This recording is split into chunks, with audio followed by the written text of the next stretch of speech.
Monday, March the 20th at 5 o'clock. Our first order of business is invocation. Mr. Golden, if you would, please. Sure. Thank you, Heavenly Father, for the beauty of Oconee County and for the many great activities we enjoy in the upstate of South Carolina. May we work to preserve and protect this land for generations to come.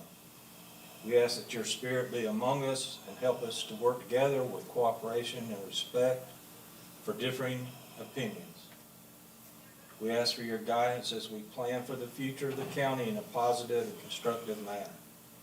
Please bless all those who work for the betterment of the county and keep them in your peace, prosperity, and good health.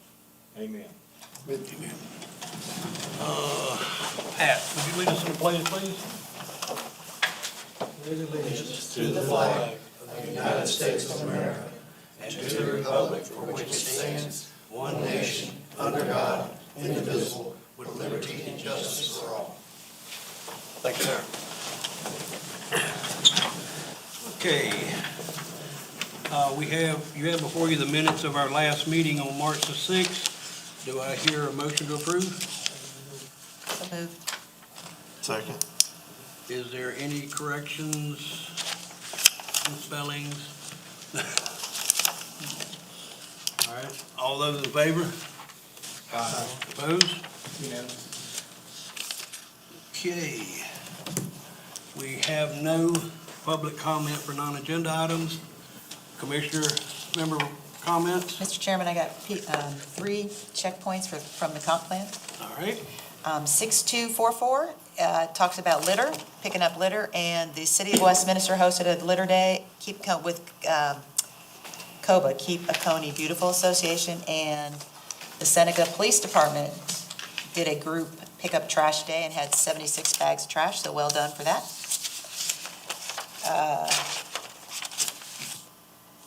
2212 is to support adequate health care facilities and for all segments of the population. And this is the Rosa Clark experience. Rosa Clark's grown a bunch quickly. They've received federal designation. They've grown from 4,700 patients to over 15,000. So that's good for our county with their mobile unit. Now they've gotten into dental work. That's good. And then 5313, the PRT, the Parks Rec Tourism Group, has signed off on $60,000 in grants. And this is to help tourism throughout the county. And that is 5313, like I said, to ensure the county's visibility in regional tourism. And some of the groups benefiting from this payout is Walhalla Performing Arts, the Apple Festival, the Westminster Music Center, Foothills Ag and Marketing Center, the Oconee Military Museum, Museum of the Cherokee in South Carolina, and the Oconee Chamber of Commerce and Wild Hearts Equine. So anyway, that's it. That's Yep. Anyone else have anything? I do. About the litter pickup, just to let everyone know, is that COBA has a monthly pickup. It's the second Saturday of every month. If you want to participate, you go to the food line that's on 123, nearest old Clemson Highway, and go to the parking lot that's closest to 123, and at that part of the parking lot. And this past second Saturday, we picked up Davis Creek Road, and it was great that Charles from the Sheriff's Department was there to help protect us because that road is really dangerous. And the amount of bags that we picked up, I'd say somewhere around 15, and we didn't even get finished with the road. And we couldn't get finished with it in time. It's so heavily polluted. So anyway, I think we need to be thinking about preventative means. You know, it's one thing getting out there and picking it up, making it look good for a little while. But, you know, I think the Planning Commission is certainly within our boundaries to discuss and also make recommendations on how we could be proactive to try to keep people from littering our county. The other thing I wanted to bring up has to do something with that is like, our goals. You saw in our minutes that they've accumulated the things that we said we wanted to work on this year. And I think we need to continue to discuss those items so we can prioritize them. So hopefully sometime soon on the agenda, we'll have something to prioritize our goals for the year. Thank you. Yeah, like to mention that, my constituents in the southern part of the county has had several meetings the last couple of weeks, concerning the sewer expansion to the southern part of the county. And, got some good ideas and some suggestions. I had some people ask me some questions to ask tonight, so I'm gonna do that. Also, there's a group trying to do a Protect Highway 11's visual effect. Gonna meet at the Lee Farm, I believe it's tomorrow. Probably up in the, right off White Cut Road up that way. And, they've got a group that's getting together to meet up there and, try to keep the natural aesthetics of the Highway 11 intact. And, I know again, the agricultural community is still strong, and we're still trying to organize and be able to have our voice heard, and just continue to seek y'all's support. David? Nothing additional. Okay, staff. Yep, I got just a couple of things for you guys tonight. First thing, please mark your calendars for April 11th at 10 a.m. if you can make it, for our annual in-service training. That's your annual short training, so probably be about an hour and a half, 2 hours, with ACOG. So they'll be here, there'll be people from other planning commissions, BZA, all those groups. The other thing, we have a new subdivision to share with you tonight. There's actually one you've seen before that went inactive for a little while and is coming back. This is Heirloom Farms off of Sea Farm Road.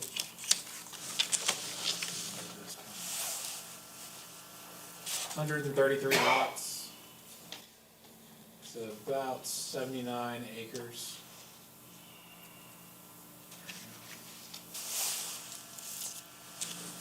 And I'll pull this over for you and then give it back, but here it is, just the zoning map, of the parcel.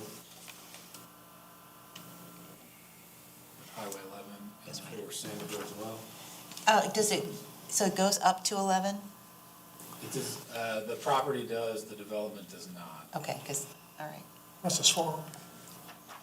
Okay, good reason. And also, it goes to show you, I don't think, we always concerned about things that we do to affect price or buildability. Go back to your color picture, James, please. Out there, between there and 123 is where the new salvage yard is over that community now. Now you see it coming up 123. So apparently that didn't affect these folks from buying this property and gonna build it out. But that salvage yard has grown tremendously and quick.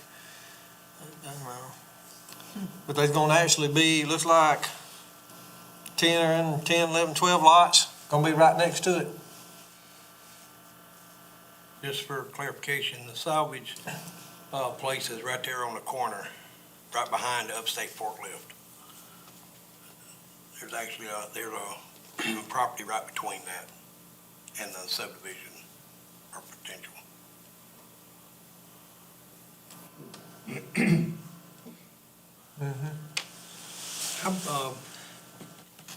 How big are those lots?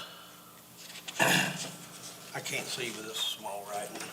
Sure. They're 7,500? almost 7,000 square feet, 8,000 square feet. Some of the bigger ones are about 12,000 on the cul-de-sacs.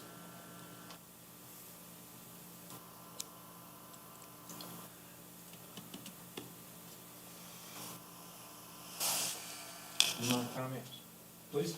Okay, just, as I said last time we looked at one of these plots is, if we were to, make recommendations for some standard improvements, it could be that we could ask for, say, a 5% amount of space that's reserved within the lots where the development is taking place for green space.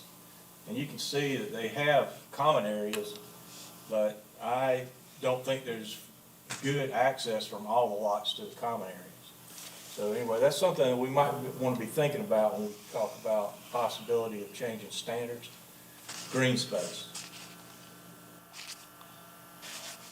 Yeah, this particular one has a lot of green space, but it's unusable space.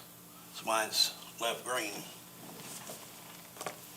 Mr. Chairman, can we ask one of our speakers a question about this? Can we ask Mr. Eliezer a question about this at this time, or? I just gotta. That's up to him if he wants to answer.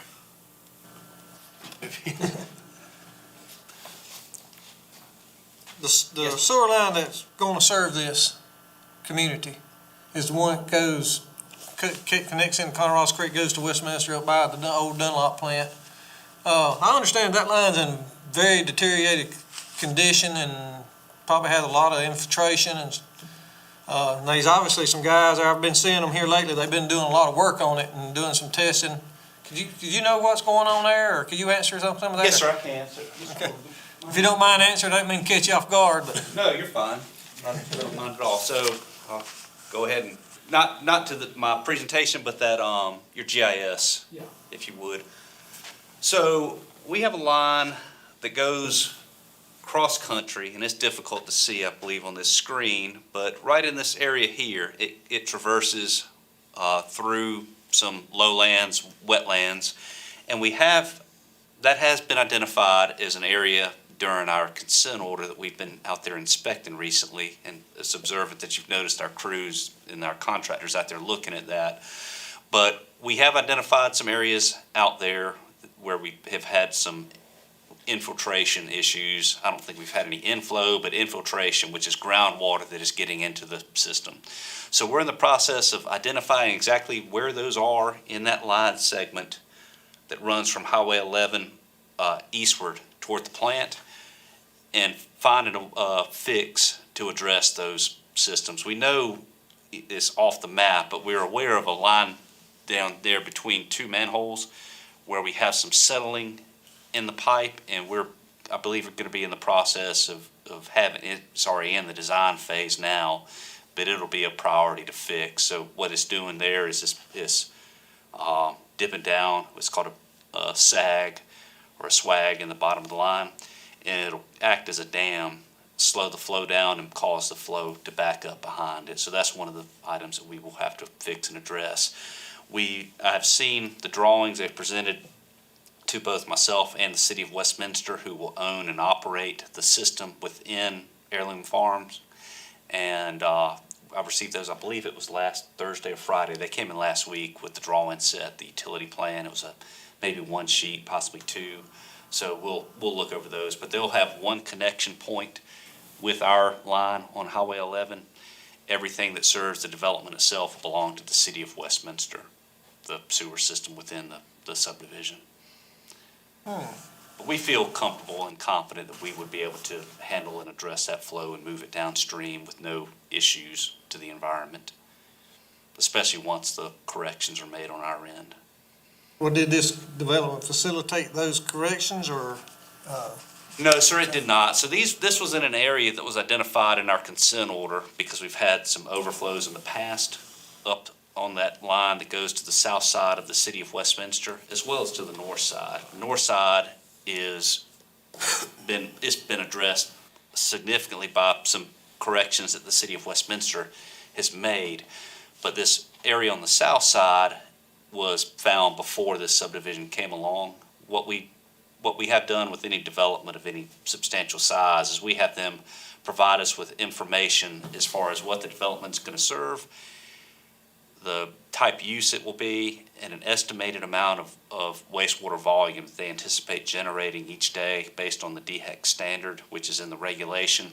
We provide it to a consulting engineer, and they have a hydraulic model. They have our system, a three-dimensional version of our system in their computer system, and they'll plug that flow in and move it through the model down from the connection point to the treatment plant over the course of what that day would look like. And they take into account both average daily flow, dry weather flow, as well as wet weather flow. And I believe they use a 2-year storm event to look at wet weather.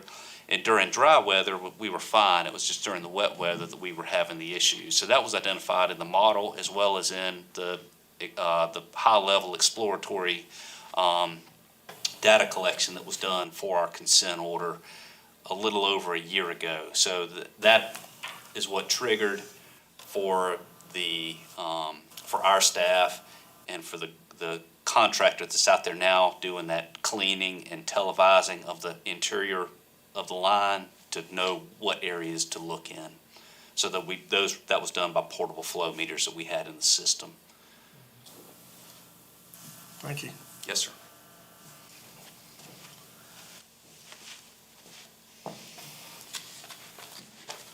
Okay, any other questions we have for staff? Is that it?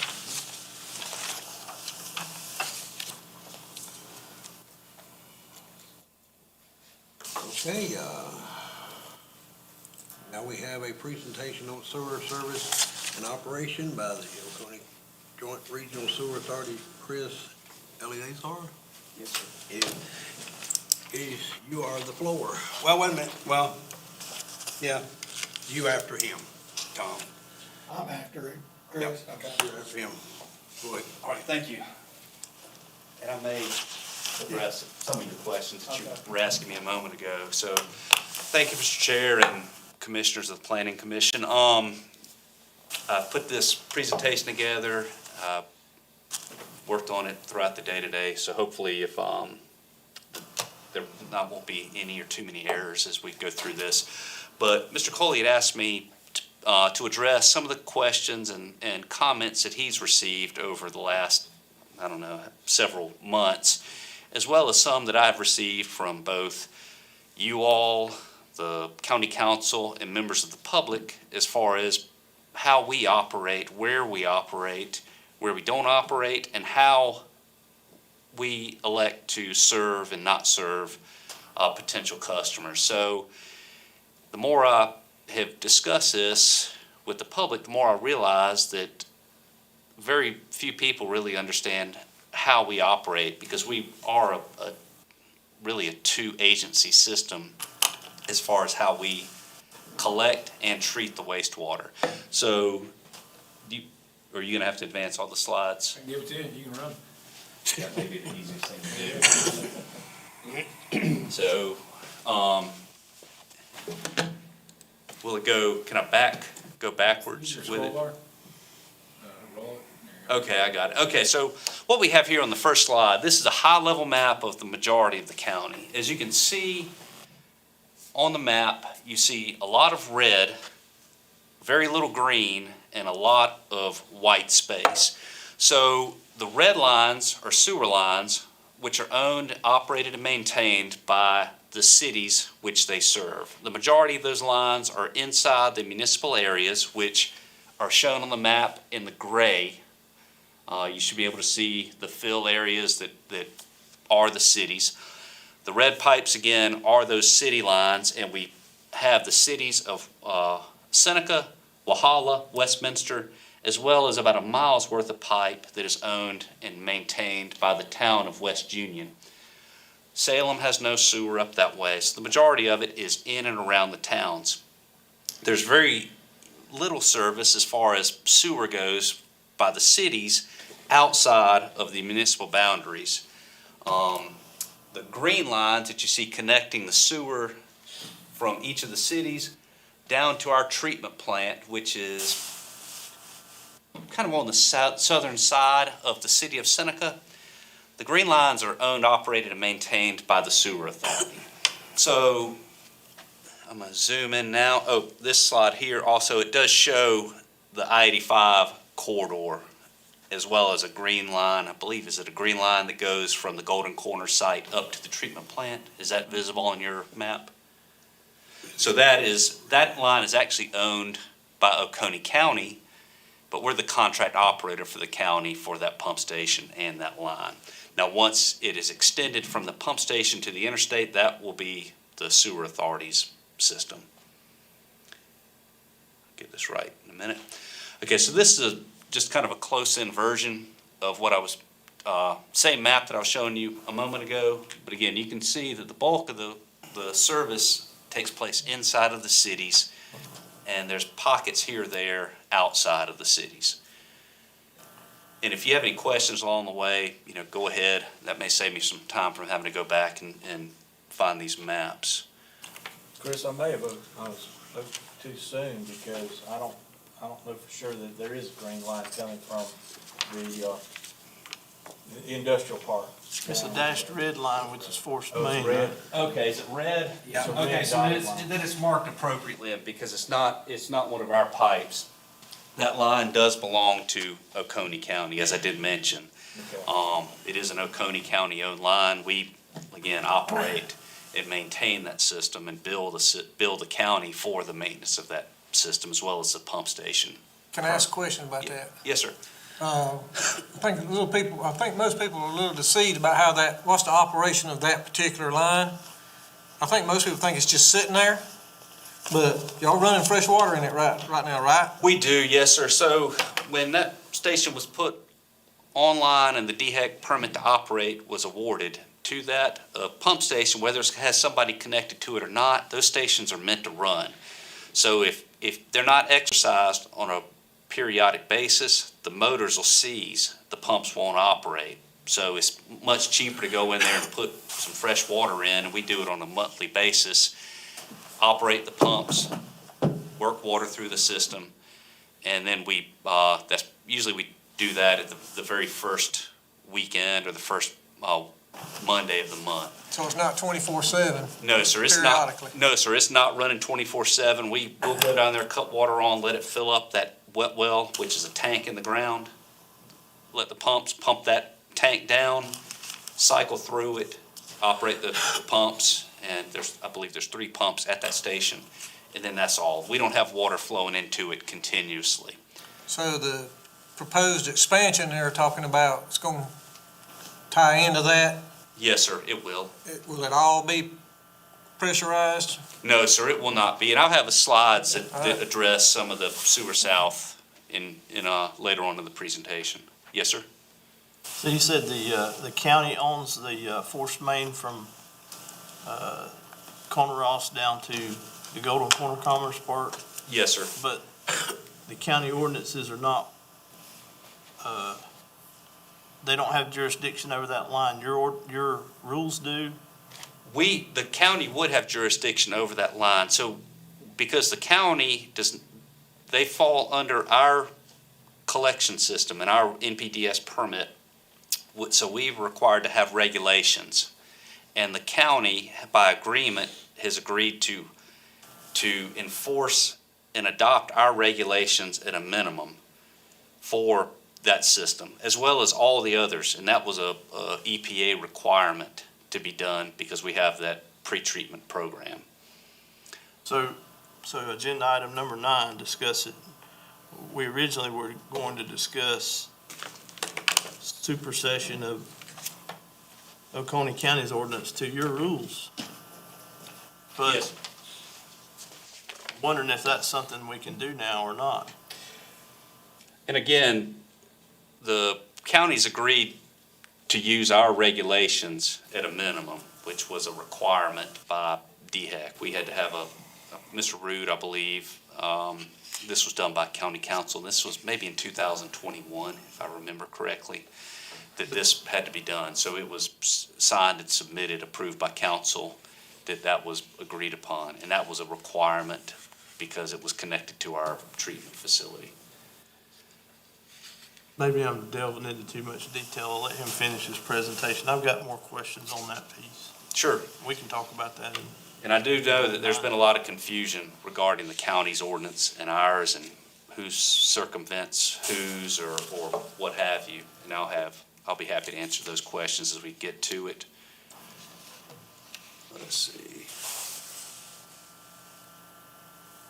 All right. How sewer service works in and around the city. So as I mentioned earlier, the sewer authority is part of a 2-tiered system.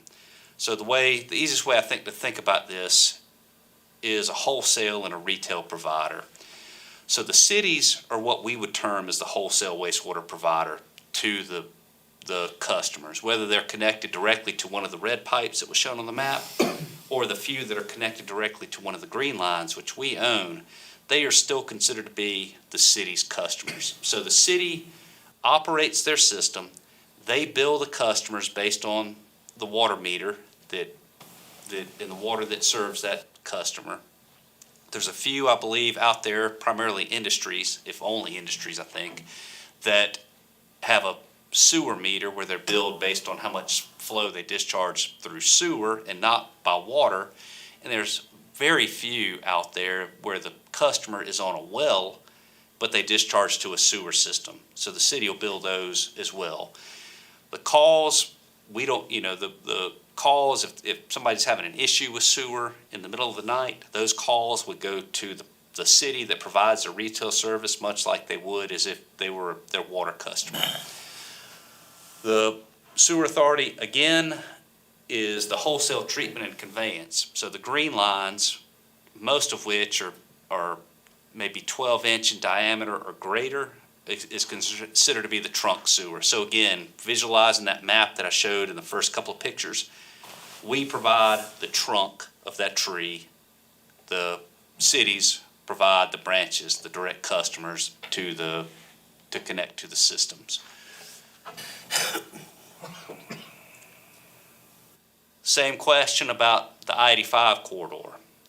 Well, in that case, the sewer authority will be both the retail and the wholesale provider to that. So we would be the only service provider for that area.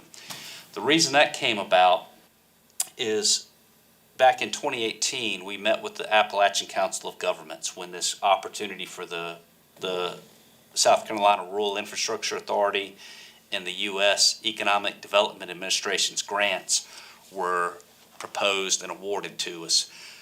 But before we were able to enter into those and execute those grant agreements, we had to decide who exactly was going to be the service provider for that area. So the Appalachian Council of Governments determined at that time that the only two entities in the county that could serve that area was the Sewer Authority and Pioneer Rural Water.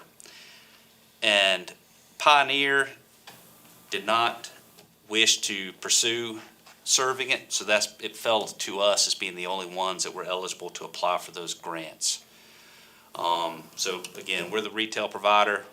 The plan is that we will be working with Pioneer for the billing purposes, but that we will be the ones, somebody has a backup in the middle of the night, there's an issue out in the street, they'll contact us, we'll respond, much like right now in the existing system, those customers contact the cities. In the case down there, we essentially will be the city, if you will. Got a question. Yes, sir. You got on here that 1.6 miles is gravity. Where is that 1.6 miles in this system going to be? So I'll go back up. Well, Right there. that's not a great map. So Just give me the system from, the intersection of East and West Fairplay Boulevard, where Yoder's is located, northward on 59 to Golden Corner. That area there will be served by gravity sewer. At exit 2, there's a portion that goes from the southern side of exit 2 underneath the interstate to a dirt road called Broomway Lane. There'll be a pump station at Broomway, but that area that would serve the exit 2 on either side of the interstate, but is west of the interchange, that'll be gravity sewer. The remainder of it from the Welcome Center to exit 2, and then from Broomway Lane up to Yoder's will be what's called force main. So really about 1/3 of the system that's being put in is gravity sewer that someone would be able to connect to. It's going to be served by 2 pump stations, but the gravity sewer is where people would be connecting to. So the only way to, I know you can hook onto the force main, just, you got maybe other things you have to do, but anyway, the gravity pit is just mainly right there in Fairplay, right at the edge of Fairplay from the Commerce Park to Fairplay, and then out at exit 2. Yes, sir. And That's it. just to address what you said a minute ago, they would not be able to connect to the force main. Cannot, No, sir, cannot connect Not to the even a- force main. business. No, sir. The force main is a pressurized pipe, so if you think about a water line or a hose, if you will, I'm trying to explain it to make sure that everybody's familiar with what we have. That line's under pressure. So if you take and you poke a hole in the side of that hose, water's gonna come out of that line under pressure. So what you run into with a force main is you've got two different pressure situations that are fighting with one another. And if you're trying to pump into another pressurized line, those have presented challenges for years, both where we are with the sewer authority prior to my time here, as well as to where I was previously. So it's been decided that to prevent that from happening, not to allow those types of connections. They're just difficult to manage and engineer.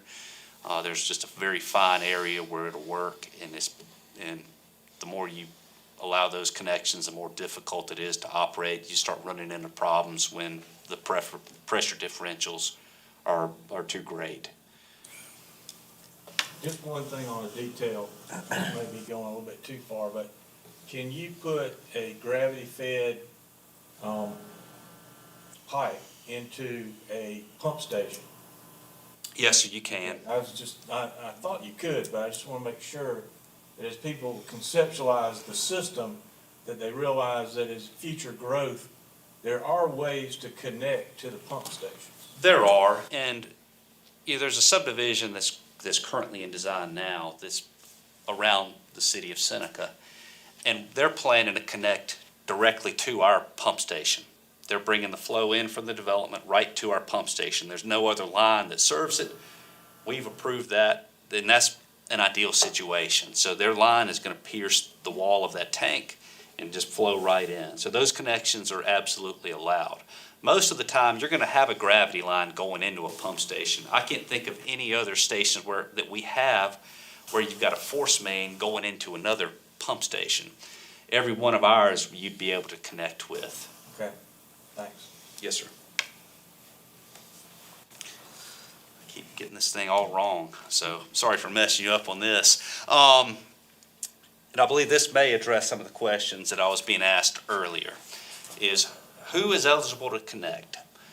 So there's lots of questions regarding septic tanks and who can connect, who can't connect, when do we require people to connect? So the first item that I want to address is the DHEC regulation. So the regulation 61-56 is DHEC's regulation regarding on-site wastewater systems, which is their term for a septic tank. I'm not going to read to you the two regulations that they have in section 300, but both of them essentially say that that sites where there is sewer available and there's going to be a new development taking place, the DHEC will not issue a permit for a septic tank if sewer is considered to be available.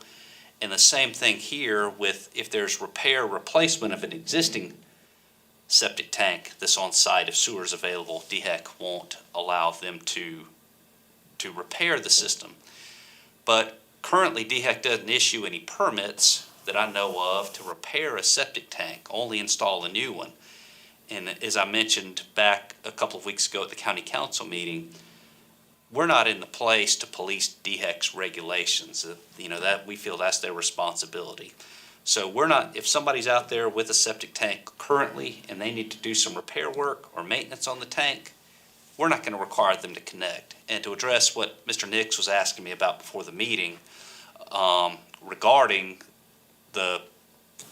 essentially having them to connect to it, we would allow them to keep working, and as long as their septic tank is properly operating and is being maintained, we have no beef with that. As far as the regulations go, that's where we're in the process of rewording our regulation to address these specific circumstances, to get us out of the requirement to possibly police these and clarify and codify, if you will, what we will and won't do with this. Also, if someone has to cross somebody's property to get to a sewer line, it's considered, our line is not considered to be accessible or available. So they will not be required to connect in those cases. I think I've got a little bit more on this on the next slide. Even if it's 50 feet? If it's 50 feet and if one section of property's here and we've got a line here and this is somebody else's property, they cannot, without getting an easement or what have you, to cross somebody else's property to get to our line, our sewer is considered not accessible to this property on this side. Is that clear in the regulations right now? I believe that if it's not in DHEC's regulations, it's in state law, but that's one of the things we're gonna make sure to clarify in our regulation that's being worked on as we speak. So as part of our consent order, we were required to go and revise our regulations, our sewer use regulation, to do a comprehensive overhaul of them. And based on the number of comments and the confusion in our existing regulation, which I believe it is nearly word for word, if not identical, to what you all are going to discuss in the discussion following my talk, ours is going to change. So when we get to the next agenda item, that ours is going to be different from what the county says currently. Any other questions about that? Yeah. Yes, ma'am. So if a customer wants to connect, does the customer pay for that connection? They do. So they'll pay for whatever the cost of the pipe is, plus a connection fee? The Does way that work?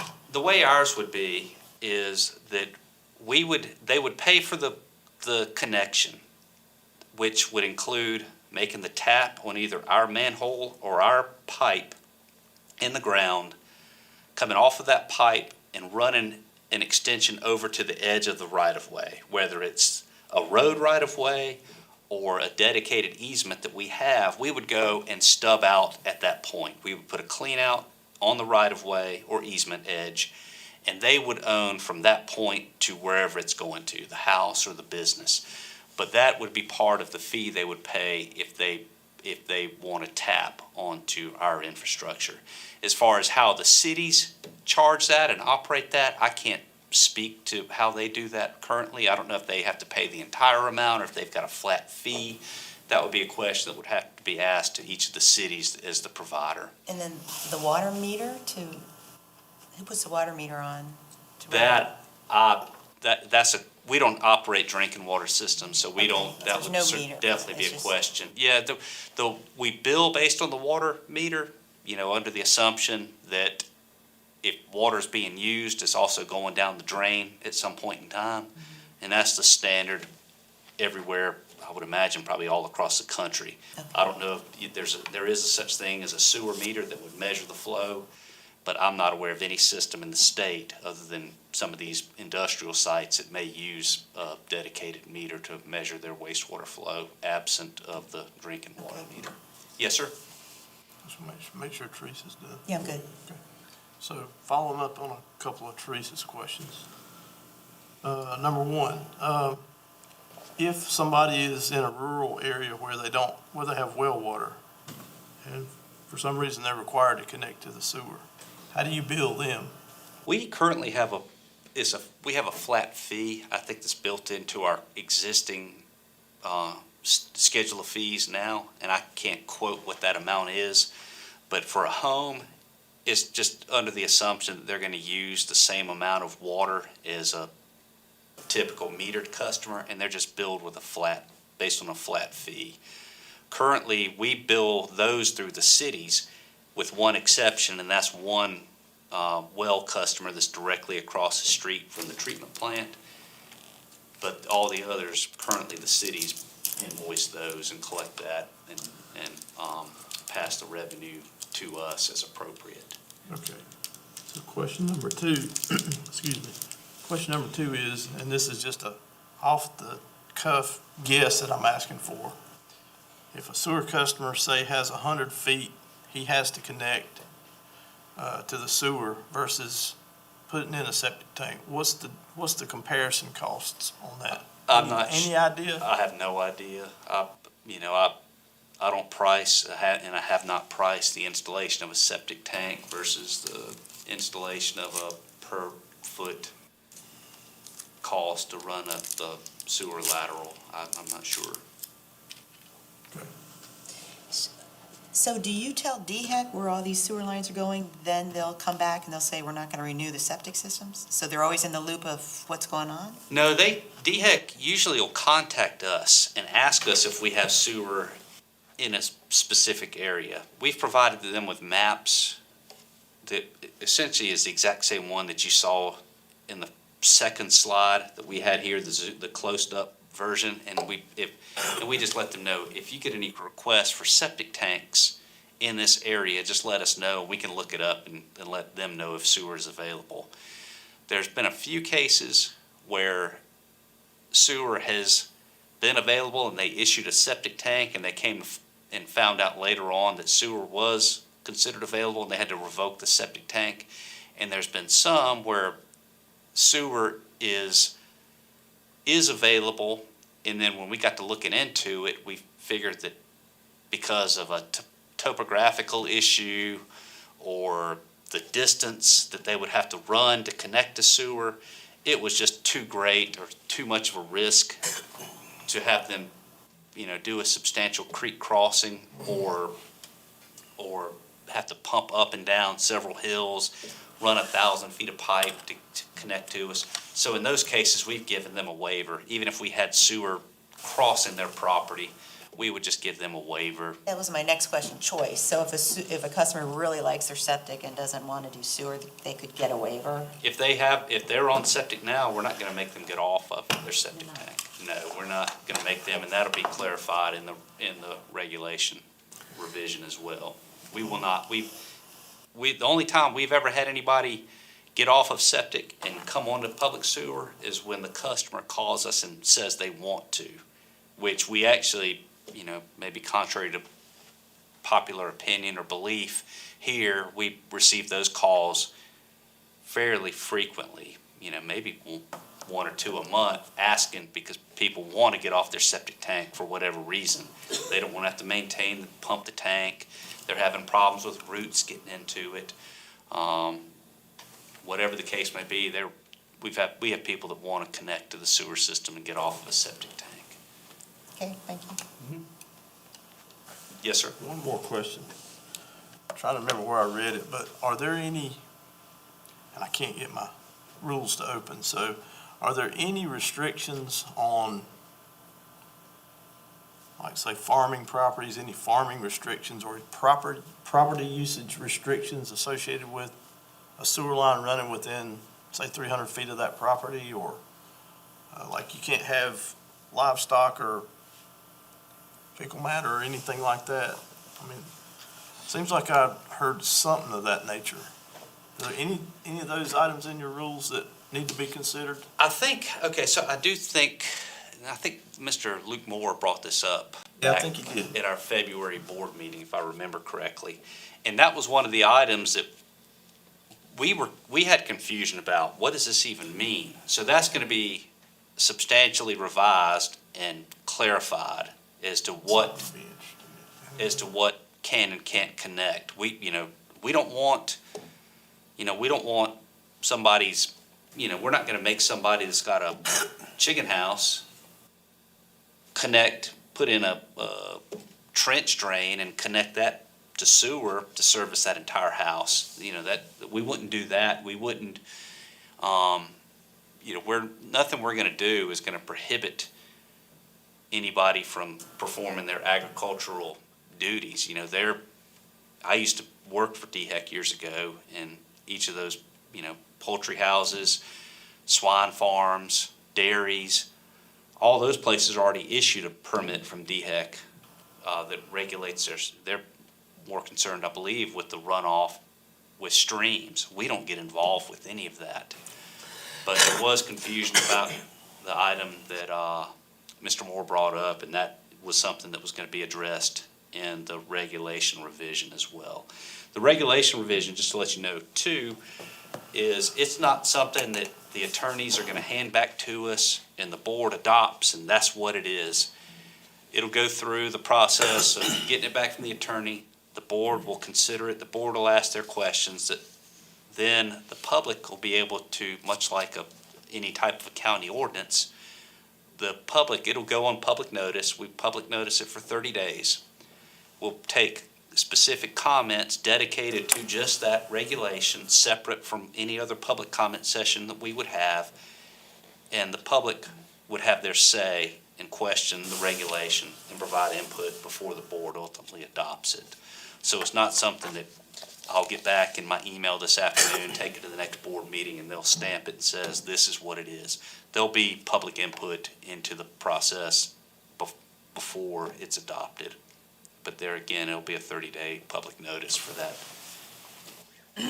Okay. Yes, sir? Devil's advocate, why does the Joint Regional Sewer Authority think they have the power, just because you have a sewer line running over here, I have to hook up your sewer? Why can't I put a septic tank, because my land's perfect, it perks, it does its deal, I can put my septic tank and be just as happy, and I don't have that monthly charge, double, triple my water bill every month, just because I'm using your pipe that I don't want to use to start with? Why do y'all feel that y'all have that authority? And maybe it's a state rule and all this stuff, but I just want to know why I have to hook up to it. Well, again, as you just mentioned, the state has that mandate. But take the state out of it, and this is absolutely an important question, and I've got a slide dedicated to this later on. And we talked about, earlier about who kind of dictates where sewer goes. I mean, that really is a big question that we have. And I think there's a thought out there that the sewer authority or the cities dictate where in the county sewer goes and where it doesn't go. And that's absolutely not the case. It is a waste of money and very much a roll of the dice for us to just start going in and laying pipes in the ground with the assumption that we're going to get people to connect to it.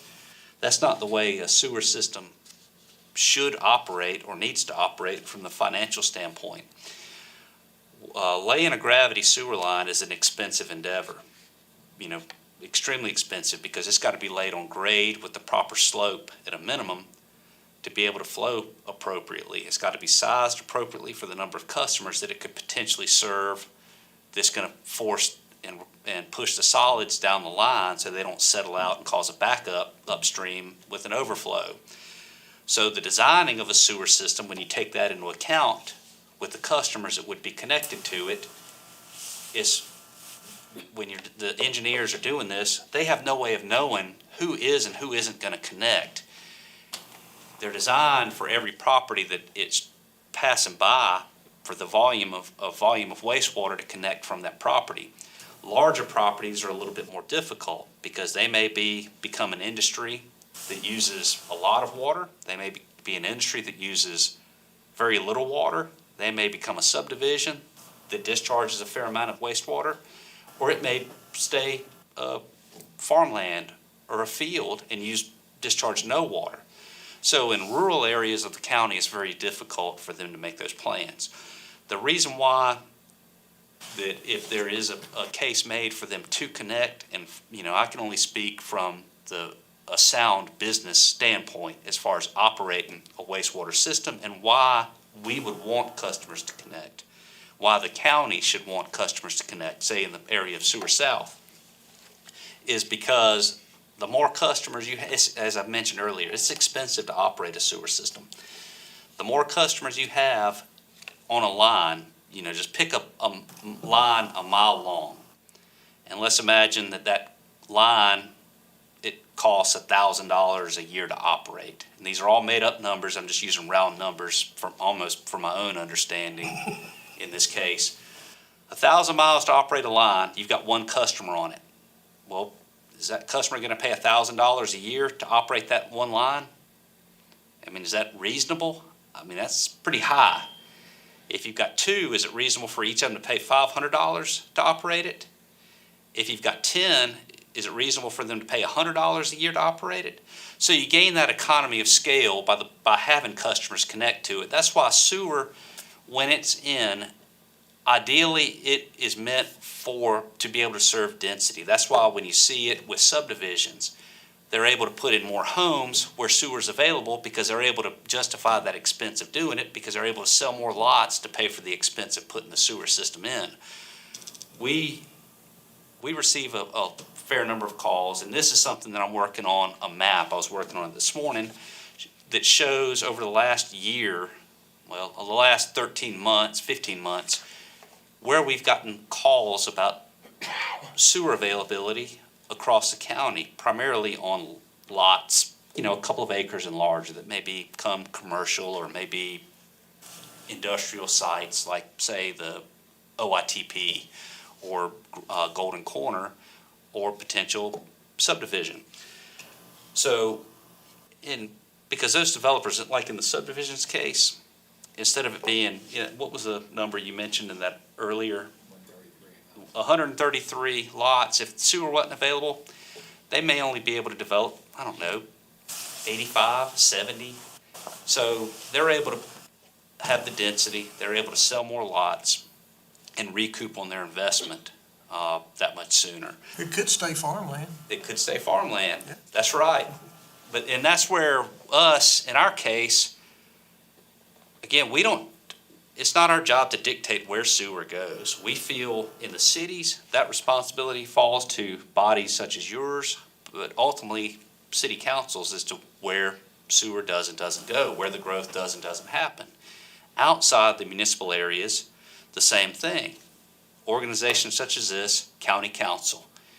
The reason why Sewer South is happening now is back in 2015, it was determined with the county that that was a viable and important endeavor to get sewer to the interstate. We were approached by the county to undertake this project and to apply for this grant, again, because that's what we do, but because it was important to them, but we were the only ones eligible to apply for this grant. So the project, while it does have our name on it, it's not necessarily our project. It was one that we're doing and undertaking at the request of the county at that time. So again, it is ours. We're putting it in. We'll own it. We'll serve the customers as if they are our own because they are ours. But this project was done because the county deemed it important to be done. So as far as the agricultural sites, it doesn't do me any good, as I just mentioned earlier about the cost recovery. I don't feel we wouldn't be able to recoup the cost if we're serving, running miles of pipe and having very few customers on it. Can I ask you a question Yes, about sir. that though? So you were talking about the new line, 1.6 miles, gravity flow that's only accessible.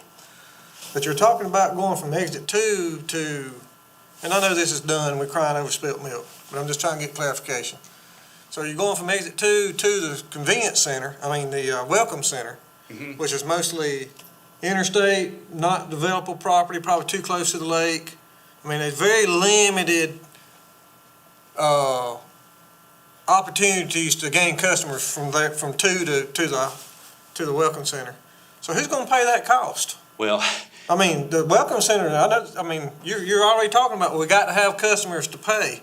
so this, and I apologize for interrupting, but the whole matter, if you think back 2015, and this project has popped up again recently in the news. Can you think of a project that was gung-ho, full speed back in 2015, 2016 as a potential destination down at exit 1 that this project was supposed to serve? Sanctuary Point. Sanctuary Point. So that was the driver at getting wastewater down to exit 1 back at that time. All the way up until I believe it was did I read it was the end of 2022 that lease agreement expired or whatever the case was.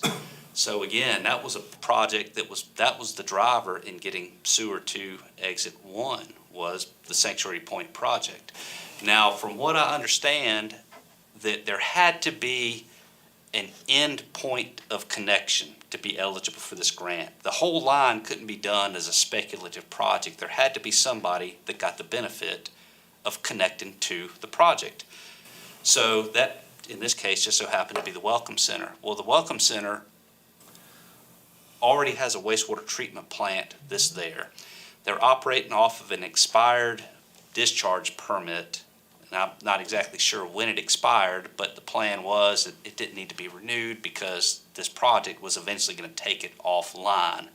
So it can, it can continue to operate, same parameters still exist, even though the date on the permit, which is a maximum of 5 years, is already expired. They're still being held to those same standards, but with the understanding that they're going to connect to this project. So I hope that that does answer the question about why we're running from exit 2 to the Welcome Center with very few people to connect, because the goal to get those connections to pay for it was there at exit 1 with that Sanctuary Point development. All right, I'm not harping, but getting back to my question, you still haven't answered why y'all are making people hook onto this stuff when they have perfectly good land. You take that 1 mile of pipe you were talking about. In that mile, you've got, say, 5 people that want sewer, but you have 8 people that don't. But yet the pipe runs right across, right in front of them. According to regulations, they have to hook up to it. Yes, sir. Why do they have to hook up to it if there's a septic tank and all, is perfectly fine? They won't have to. No. They won't have to, if they're on a septic tank and it's operating perfectly fine, that they don't have to connect to us. And they can still, They can still keep their septic tank. The only time from what my clarification is, Chairman, is if you have an issue, you will not be issued a permit to repair yours, then you. that's stupid. But there's no issues at this point that you need a permit for to do just a repair. Yes, sir. Only way you'd ever need to connect to the sewer per these regulations is if you don't have any, septic at all and you have, and you want a new septic, you wouldn't have the option of getting a new septic. Well, see, that's what I'm getting at. If, say you have the 5 people that want it, and the pipe's gonna be run, but you have this land that's nothing. Somebody buys the land and wants to build a house. They don't want to hook onto your sewer. They want to dig a septic tank. Their land is perfectly capable of having a septic tank on it. But yet, according to the rules and the state and everybody else, they have to hook on your sewer, and they have to pay 3 times their water bill now. What? Because they're hooked onto your sewer line, and they're gonna be charged for every gallon or whatever, water that happens to go in the sewer line, but yet they can put a septic tank. They have Apple land, it perks, it does its draining, it does great, but yet y'all are gonna make them, someone, I'm not saying you personally, but is gonna make them hook up to sewer at that point. Yes, sir. And that's wrong. Well, if I may, Mr. Chair, I've got some other slides, and I'm not trying to postpone this, No, but that's- I've got one on here that may address and answer the question that you have about why not just us, not just the state would mandate it, and why our regulation would require it, but why it would behoove the county to do so. So if I may, yes, ma'am? The sewer south question. So you've mentioned density makes sense, sewer follows density or can create density. There is no density in Fairplay. And it was all driven, this idea to go beyond the Welcome Center was driven by Sanctuary Point, a group of investors. If the investors say they get another lease, can they just pay for sewer themselves rather than go through making the people of Oconee County pay for it? If they want to buy sewer, could they? You Or mean to put sewer in their on own there? treatment plant, or? No, to start their project at Sanctuary Point. There are boutique sewer systems set up, are there not? There are, all those sewer systems, they're required to get approval from the state. The Appalachian Council of Governments, I would imagine that the one that's overseeing the 208 administration for our area would require them to connect to us no matter what. As he mentioned, back on September, I believe it was September 6th, we had a joint meeting here between Oconee County Council and my Board of Commissioners, and it was moderated by Chip Bentley, who oversees that program for the Appalachian Council of Governments, or ACOG. I may slip up and call them that from time to time. But at that time, Chip mentioned that they're not in the business right now of creating new utilities. The EPA and DHEC is in the mindset and focus now of consolidation of services, not establishing new ones. So I don't see them with us having sewer readily accessible to that site. I believe they would be required by the COG to connect to that pump station.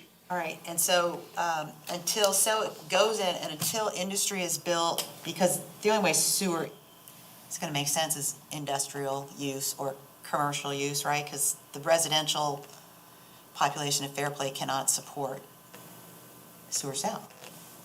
That's easy to say, right? I'll talk about that in just a But I minute. guess my point is, in the meantime, to pay for this, it's gonna have to come back to the taxpayers, correct? You're- Am I getting it? Y'all are on the same, yeah, you're both asking the right questions here, and again, I'm gonna talk about, All right, you I wanna think get I've got there? a slide dedicated just to that. Okay, go ahead. But what you mentioned a moment ago, maybe I misunderstood your question, but that bottom bullet point there may address what you talked about. So and this again is not up to us to decide, this would be a county matter and a developer matter in that case. But a customer, if sewer is farther than if it's a distance away, in certain cases and in, many cases, you'll have a developer that's going to extend a line. We just had one recently on Highway 123 where they wanted to be on sewer. They extended the public sewer up the right-of-way on 123 to reach their property so that they could connect to sewer. They did so at their expense.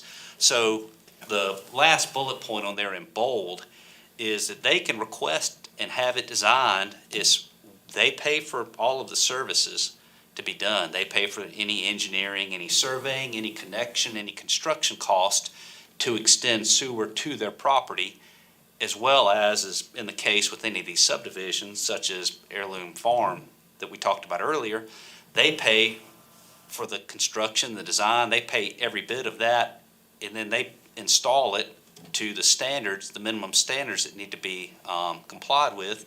And then in the case here, they will turn that system over to the city of Westminster. So and that's common, not just in our area, but that's the common practice around the state, is for the developers to pay the cost of line extensions and to serve developments. Extensions as well as within the developments themselves.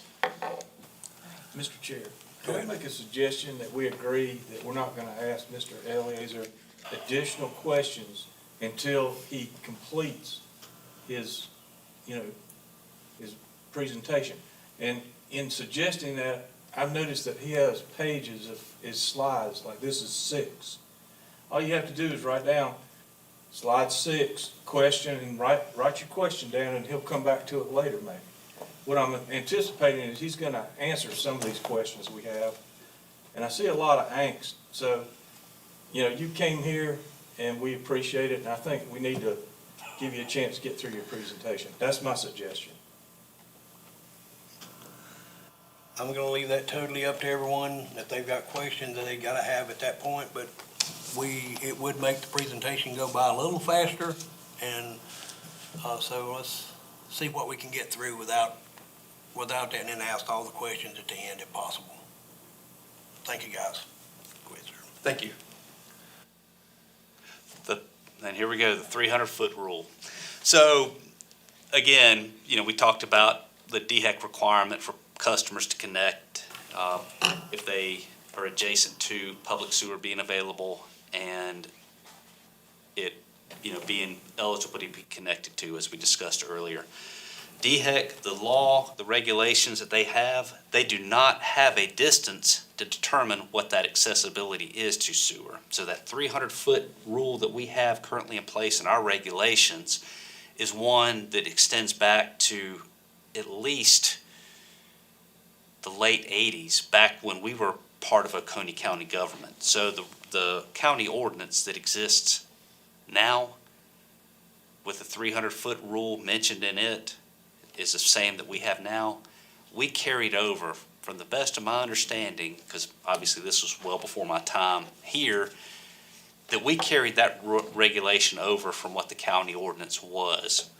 So why that 300, where the 300-foot rule came from, where the number, why not 100 feet, why not 1,000 feet? Nobody knows. I haven't spoken to anybody that knows why that 300-foot exists.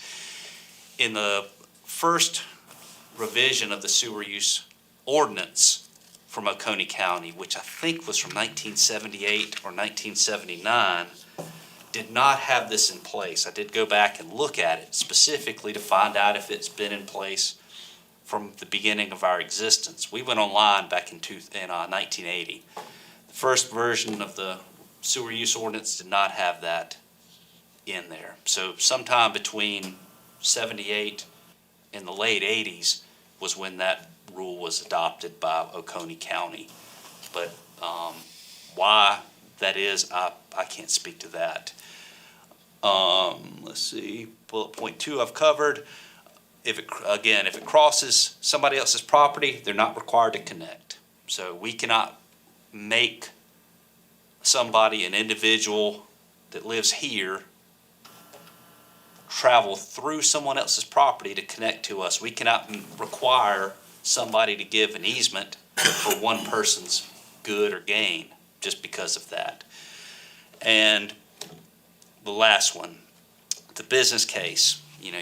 Mr. Pearson, you had asked about why would we make people connect, and why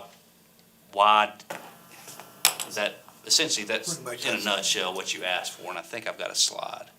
So Sewer South's business case. So this is in general, not just specific to Sewer South, but this is just anywhere that the case may be down in that area, is that if it costs more, this is by agreement, so this is for the project we're doing now and any expansion that may take place out there that we may own and operate, that in this, in that area along I-85, that by agreement from Oconee County to us that had to be executed before we would agree to move forward with that project, is that the cities could not subsidize the operation of Sewer South.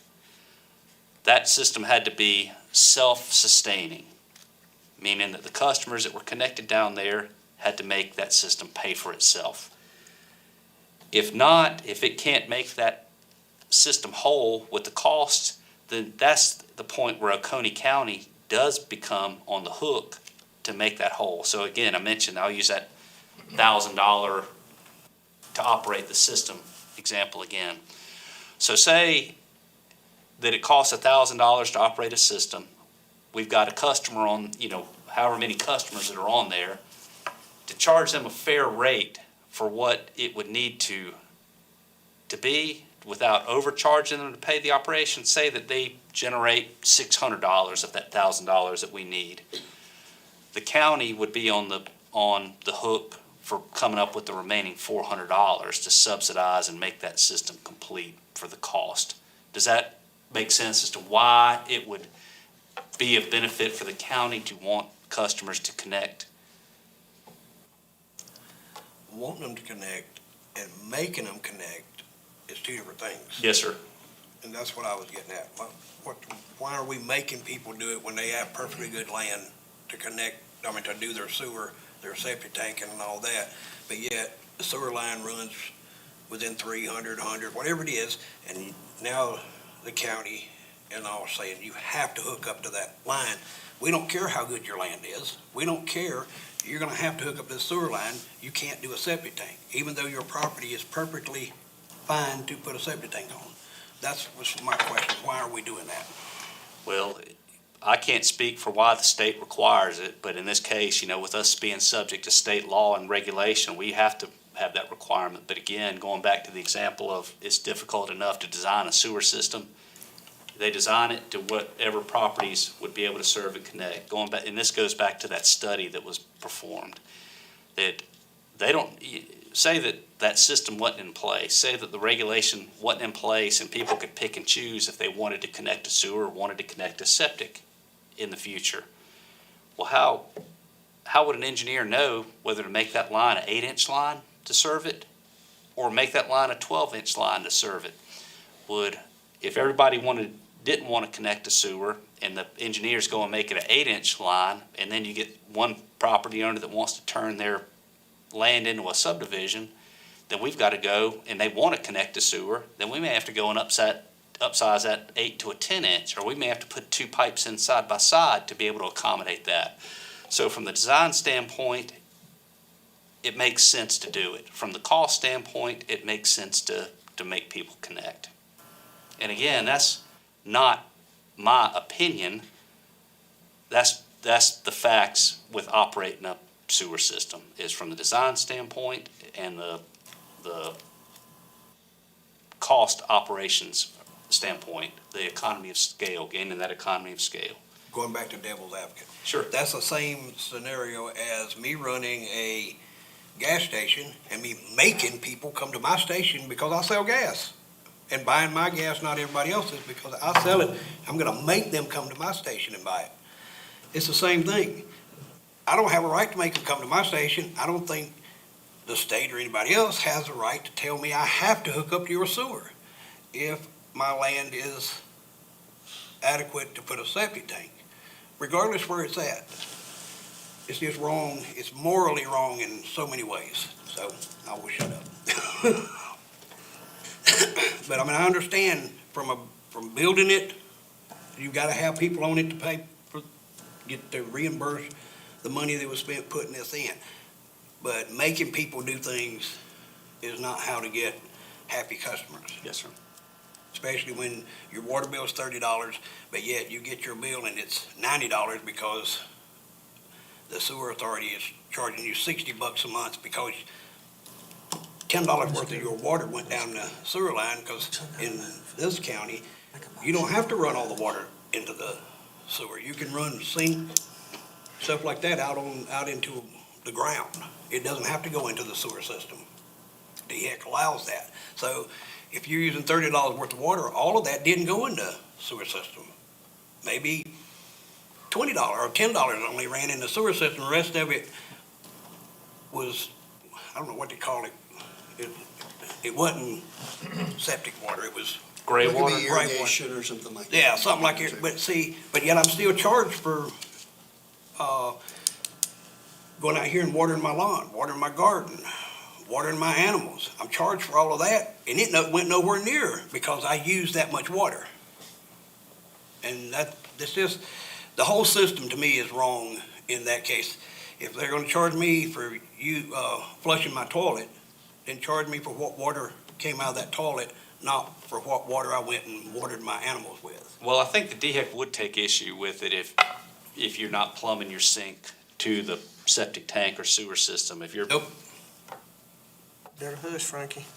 I know. Better hush. Better hush. But I know they don't, because it's happened, it's all over the county. yes, sir. It's not septic water. Depends on where you discharge gray water. I can tell you that from experience. I mean, if you're doing it right beside Lake Kiwi, I guess they would have a fit, but, I'm just saying, but the water I water my animals with, and going back to the farm situation, they may use 10,000 gallons to water their cows.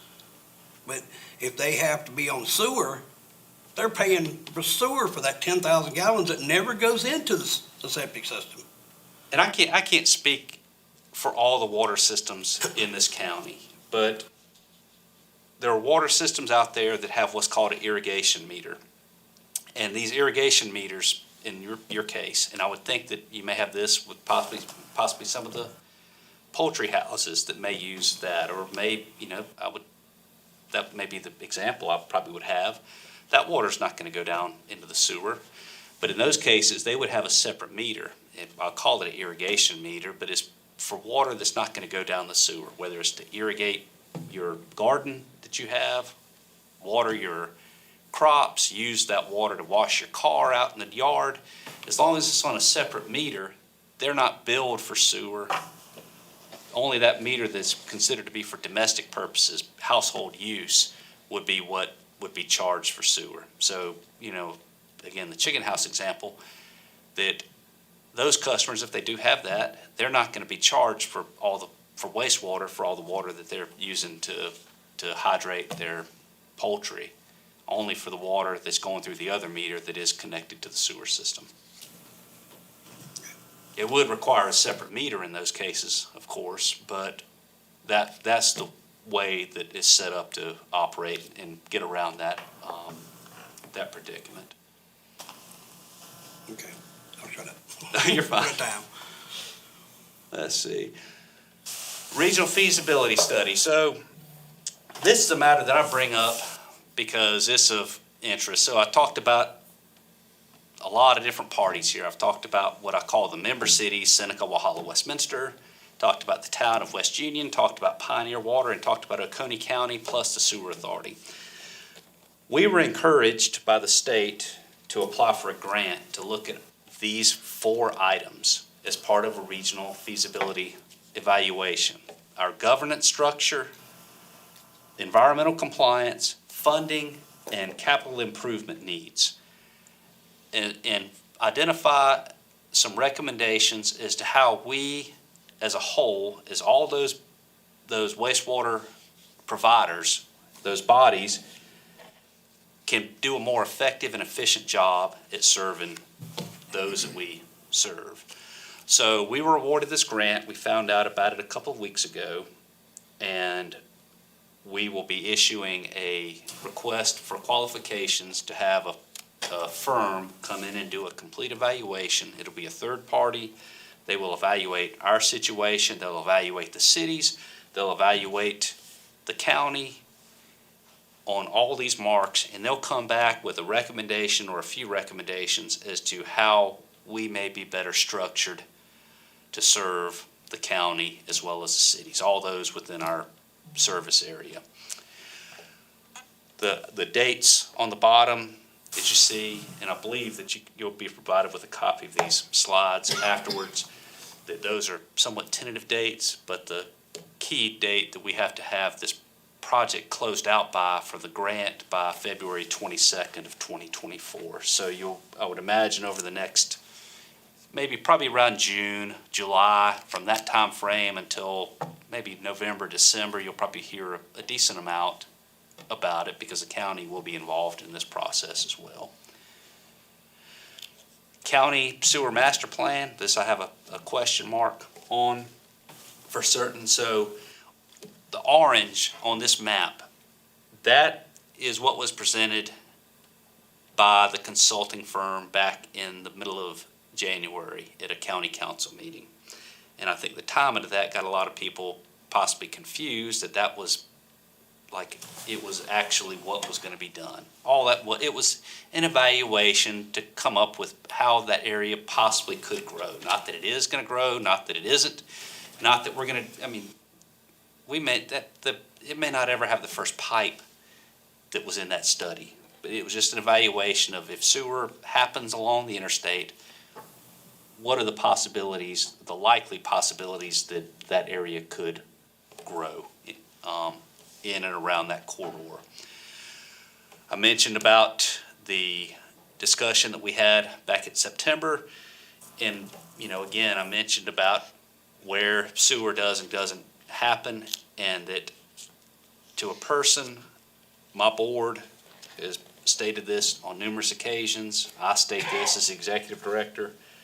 As I said earlier, it is not our job to determine where sewer goes. If there's no extension anywhere, that's perfectly fine by us. We don't feel it's our place to drive growth or where growth does happen. That decision falls on more important people than me and my board. They're the people that are looking at it from the holistic approach of the cities they serve within the municipal boundaries, as well as the county in those unincorporated areas that I mentioned. So, again, that I think there's a common thought out there that we want to extend sewer, we want to do this, we want to do that, we're going to make growth happen here and not here where people want it, and that is really absolutely not the case. We don't make those decisions. We are a reactive agency. We react to what the leaders and the ones that are elected to these positions want to do. We don't have the funds to do it. We don't have the money to go out there and put pipes in the ground at our own expense. So we fall back on you all. We fall back on council. Same thing with the cities, their officials. What do they want their communities to be? Where do they want the growth to happen? Where do they don't want that to happen? That's decisions that they make and convey to us, and we do what we can to support their decisions, including and up to where they don't want that to happen. Agricultural land, that's not our place to decide what happens with agricultural land. We feel that's the decision that's made here, not with us. Town Fair Play Basin Study, this is what was presented back in January. I'm getting near the end. I know that a few of you have taken this opportunity, and thank you, and hopefully those that have done this can speak to the value of it. That if you would like to, schedule a time to come out. I will spend as much time as you want asking me the tough questions. I'm more than happy to answer them. I'll have resources in front of me, budgetary numbers. I can show you more details on maps. I can answer whatever questions you have. We'll walk you through the plant, let you see how wastewater goes from the bad stuff to what goes back into the environment. But, please do schedule a time. I'd love to meet with you. We like to show off what we do. We are proud of what we do. We're proud for what we do for the community. We do, going to septic tanks. Those that do have septic tanks, when those tanks get pumped out, where do you think that wastewater comes? We treat that at our treatment plant. So they deliver every day. They deliver pumped out septic tanks to us. So even in areas that there are septic tanks, that we do serve those parts of the county as well. So got my phone number, my operations director name and phone numbers up there. Those are my kids getting a tour of the treatment plant. So that was over their Christmas break. And they did not want to go. I made them go, and both of them said they actually enjoyed it. They actually learned something from it. So if they can get something out of it, hopefully y'all will be able to as well. And with that being said, that's the end of my presentation. I'll be more than happy to continue answering your questions that you have, and just let me know if you want me to go back to one of the slides. Yes, sir. Dave. I've asked you this question before, and I'm not sure I understood the answer when I asked it before, so I'm going to ask it again. Heavy metal lines and permitting, and how that affects what industries can come here. Can you discuss that? I can, yes, sir. And this is a question that, again, I addressed it with council a couple of weeks ago. And I don't know where this misconception came from, but that's what it is not accurate. For those that don't know, there was a thought, and it came out last summer, that we did not have the capability to treat certain metals. And that's not the case. We have allocated, I believe, we still have 39% of our allocation for what I call a contaminant or a pollutant of all different types, metals, and other non-metal pollutants that would come from an industrial location. We have the ability to we can't treat for it, but we can accept it in those limits. The reason why I say we can't treat for it, there's not a treatment plant in the upstate or anywhere in the state that I'm aware of that is what is called a biological treatment plant, or one that's designed to treat sanitary wastewater that comes from houses. That's the reason why we have a pre-treatment program. That's the reason why Anderson County's got a pre-treatment program. Pickens County, Greenville County, Rewa, all these places, Spartanburg, every county you have with a municipal or a biological treatment process will have industrial users that are on a pre-treatment program. And the point of those, with industries that we have in the county, and I believe we have 19 that we regulate with a permit, that they are tasked with bringing their wastewater down to near, not at, but near permitted levels for these pollutants that we can't treat or remove.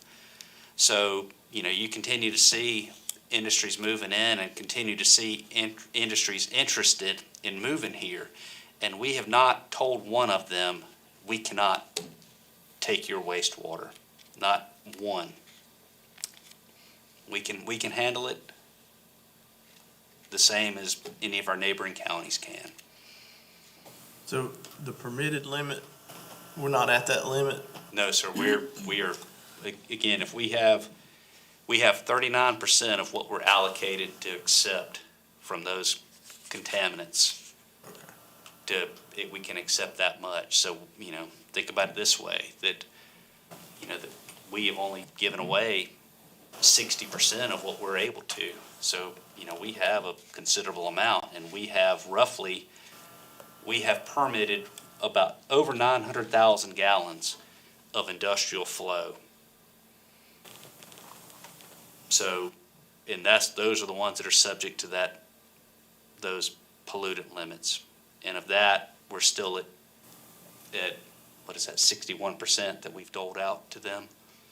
And they don't even use, the industries don't use most of their flow. They're only using roughly 33% or less of their flow on an annual basis. Permitted flow. So, 900,000 gallons, they might use, that's per day, 900,000 gallons per day, they might be using 250, 300,000 gallons per day.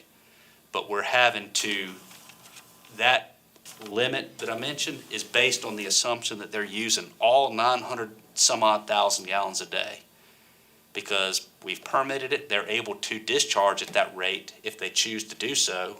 We've got to take that into account for our facility for accounting purposes so that we don't give out too much and we still have that much that we can administer and allow for other industries to have. So we have plenty of capacity for metals and other pollutants. Thank you for clarifying that. Yes, sir. You got anything, Pat? Yeah. I'm gonna move up the line. Okay. Sure. So my question would be, I got several questions. So what capacity is left, or what capacity are you at now at the plant now? Which is general flow. Just permitted, what y'all got permitted out, what's allocated, with infiltration, so with everything there, what's your capacity now? Good question. So our rated capacity for the plant is 7.8 million gallons per day. We currently have allocated, and this is where again, it's going to get confusing because it's a DHEC number versus an actual number that we see. So 7.8 million, we have permitted on our, according to DHEC's books, about 4.7 million gallons of that has been allocated out to users. What we're actually seeing on an average daily basis over the course of a full year that, incorporate heavy rain, dry weather, average daily flow over a year's time is about 3.2 million gallons. So 1.5 million gallons less than what we're seeing from the allocated level. Dry weather flow, what we're seeing is about 2.5, 2.6 million gallons. And when I say dry, I'm talking about those summer months where the water table is very low. We've gone 2 or 3 weeks without rainfall. So that's what I consider to be probably the true amount of what we're getting in the wastewater system. But you're committed to the 4.7, that's But where where's- your operating number is. Yes, sir, we're stuck with the Okay. 4.7, but we're currently working, with all the other stuff that we have going on, that I've got going on between the Sewer South project and the sewer use regulation revision and the development policy, all this other stuff, still on my stove of items that I need to do, that I want to do, but it's on the back burner, is we can go and recapture some of that 4.7 million gallons of flow. I've already had a conversation with DHEC about it. We had a call about it, I believe it was back in the midwinter, early to midwinter time. And it's just a matter of us providing documentation, working with DHEC, and we can recapture some of that flow. We've got the data from our actual that I mentioned, that 3.2. So we feel that we're going to bring that 4.7 down closer to that 3.2. It might be 4.0, it might be 3.6, but we're gonna work on getting that number closer down to what we're actually seeing. So I know people way smarter than I have already thought of this. So we're talking about all the development we have in the county now. It's already, like we just talked about, how many project subdivisions, several of them are up and coming. If you were potentially to get a large-scale development project at the Golden Corner Commerce Park, well, that only leaves you 3 million gallons of space left. So where's all this growth gonna come from? How, if something exploded in Fairplay, all the story's not been told, because the plant we have now could not handle, I don't know what a large-scale industrial site would use, but I would think 200,000 or 300,000 gallons a week, a month, a day. I mean, So I can think, we had an inquiry one time for a site that would be considered a large wastewater discharger. And it was around 500,000 gallons a day up to about 750,000 gallons a day. And this was several years ago, that would go through that pump station. Again, that's a number. Whether we see that or not, we don't ever know. Typically, everyone overshoots with the numbers that they provide to us versus what we actually ever see. When we hit 80% of that 7.8 million gallons that we're permitted for, we're required at that time to begin looking at either expanding the plant or building a new plant. That's why, we feel we have plenty of buffer in there now, even with that 4.7. The likelihood of us getting 2 or 3 huge dischargers of that magnitude all at one time, that's lottery type numbers, I would believe, as far as odds were to go. Again, but going back to an example of a subdivision development. What was that number, 133? So just to give you an example, I'm gonna use my calculator here. 133 homes, DHEC's number for their calculations as far as what a system has to be designed by is 300 gallons per home per day. So 133 times 300, that subdivision will be about, I'll round up, 40,000 gallons a day on paper. Realistically, a house typically uses 150 gallons a day. And that's just straight water, going through the meter. 150 times 133, what we're more likely to see is closer to 21,000 gallons a day. And that's what I would say would be a decent sized subdivision, not the smallest and not the largest that we see, but that's what, if that gives you some idea about what we would be so in looking other at. words, residential development has no significant impact on the serviceability of the plant, or, volume-wise. So that goes back to my question would be, for the Sewer South project, where's the cost analysis for it? I mean, we've already, we only got 1.6 miles of line to play with in the Welcome Center. So how is that ever gonna cost? How is that ever gonna pencil out? And I know you said y'all didn't make that choice, but you have to do it if the county asks you to. Mm-hmm. Have you ever said no? I mean, that's a legitimate question, because even that just is not gonna pan out. I don't see, nobody's been shown a cost analysis for it. How many gallons do we got to have to make that work? How many years are we gonna wait to get those gallons of water to make that work? I can't answer that. I don't know, in that case, I'm not sure if a study was ever done because that feasibility study that was done back in 2015, it looked at exits 1, 2, and 4 in the, the general area, not way off the interstate, but, it looked a little bit, kind of like what that study we looked at back in January of this year did. maybe some possible growth along the main corridors, a mile or so up exit 11 possibly, and around exit 4. But I don't know. I don't know if that was part of that study or analysis or not, but I do know, going back to 1980, I found an article back, and I mentioned this, a couple weeks ago when I signed the notice to award that bid for this project. Is in a file, I found an article, and it was dated July 9th, 1980. And even back at that date, that was in the journal, the county was talking about getting sewer to the interstate 43 years ago. So this has been, I don't know if you want to say a dream or a plan or whatever you want, however you want to refer to it, but this has been a long time in the making for the county, not the sewer authority, but Oconee County.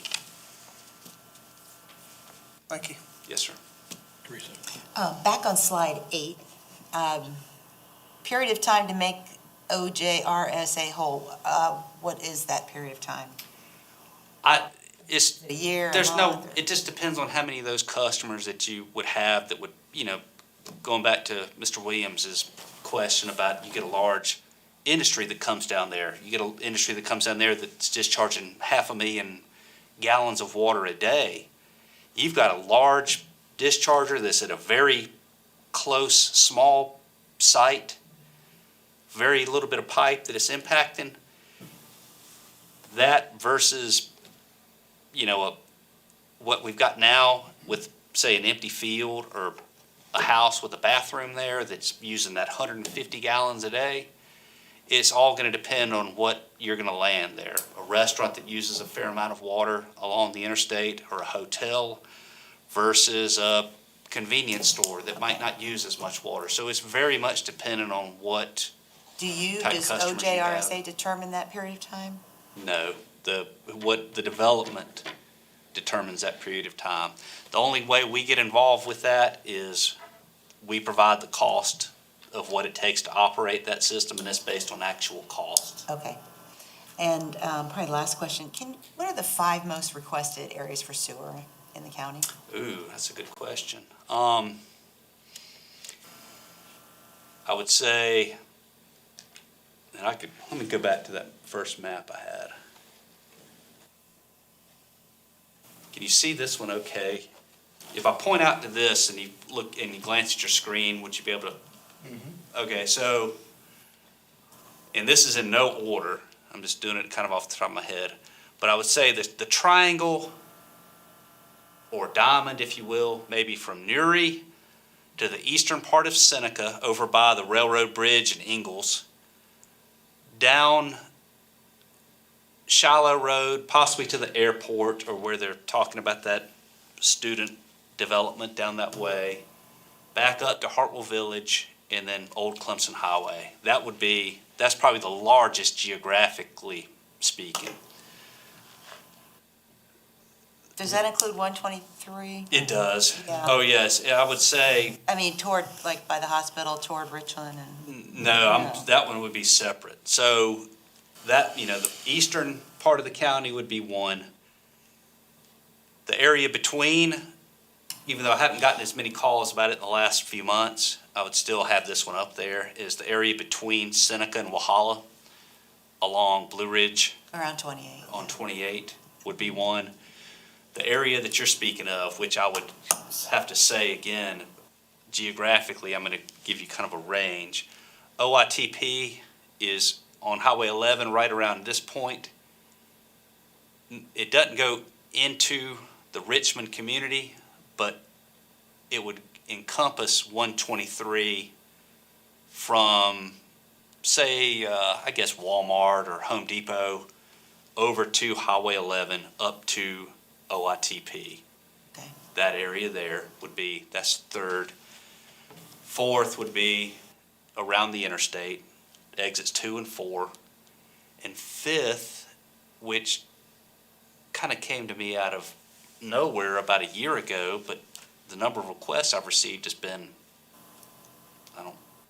it's kind of surprised me, is the southern portion of Seneca. Really, you may even want to just use Wells Highway from 59 up to Shiloh Road possibly, but then even a little bit further south on 59, I get requests. Now, we don't have sewer. I don't think Seneca has sewer down there, but we've received a fair number of requests in that area to ask about if sewer was available. It's interesting, those are all likely places and, but you didn't say Sewer South as a top 5. Well, I did at correct? the interstate. Well, Number 4. Yeah, exits 2 and 4 wasn't one, would be, well, I didn't rank them. okay. They're not ranked. If I had to rank a definite one over any of the others, is the eastern part between Seneca and Clemson. Yeah, that makes sense. That's a definite one.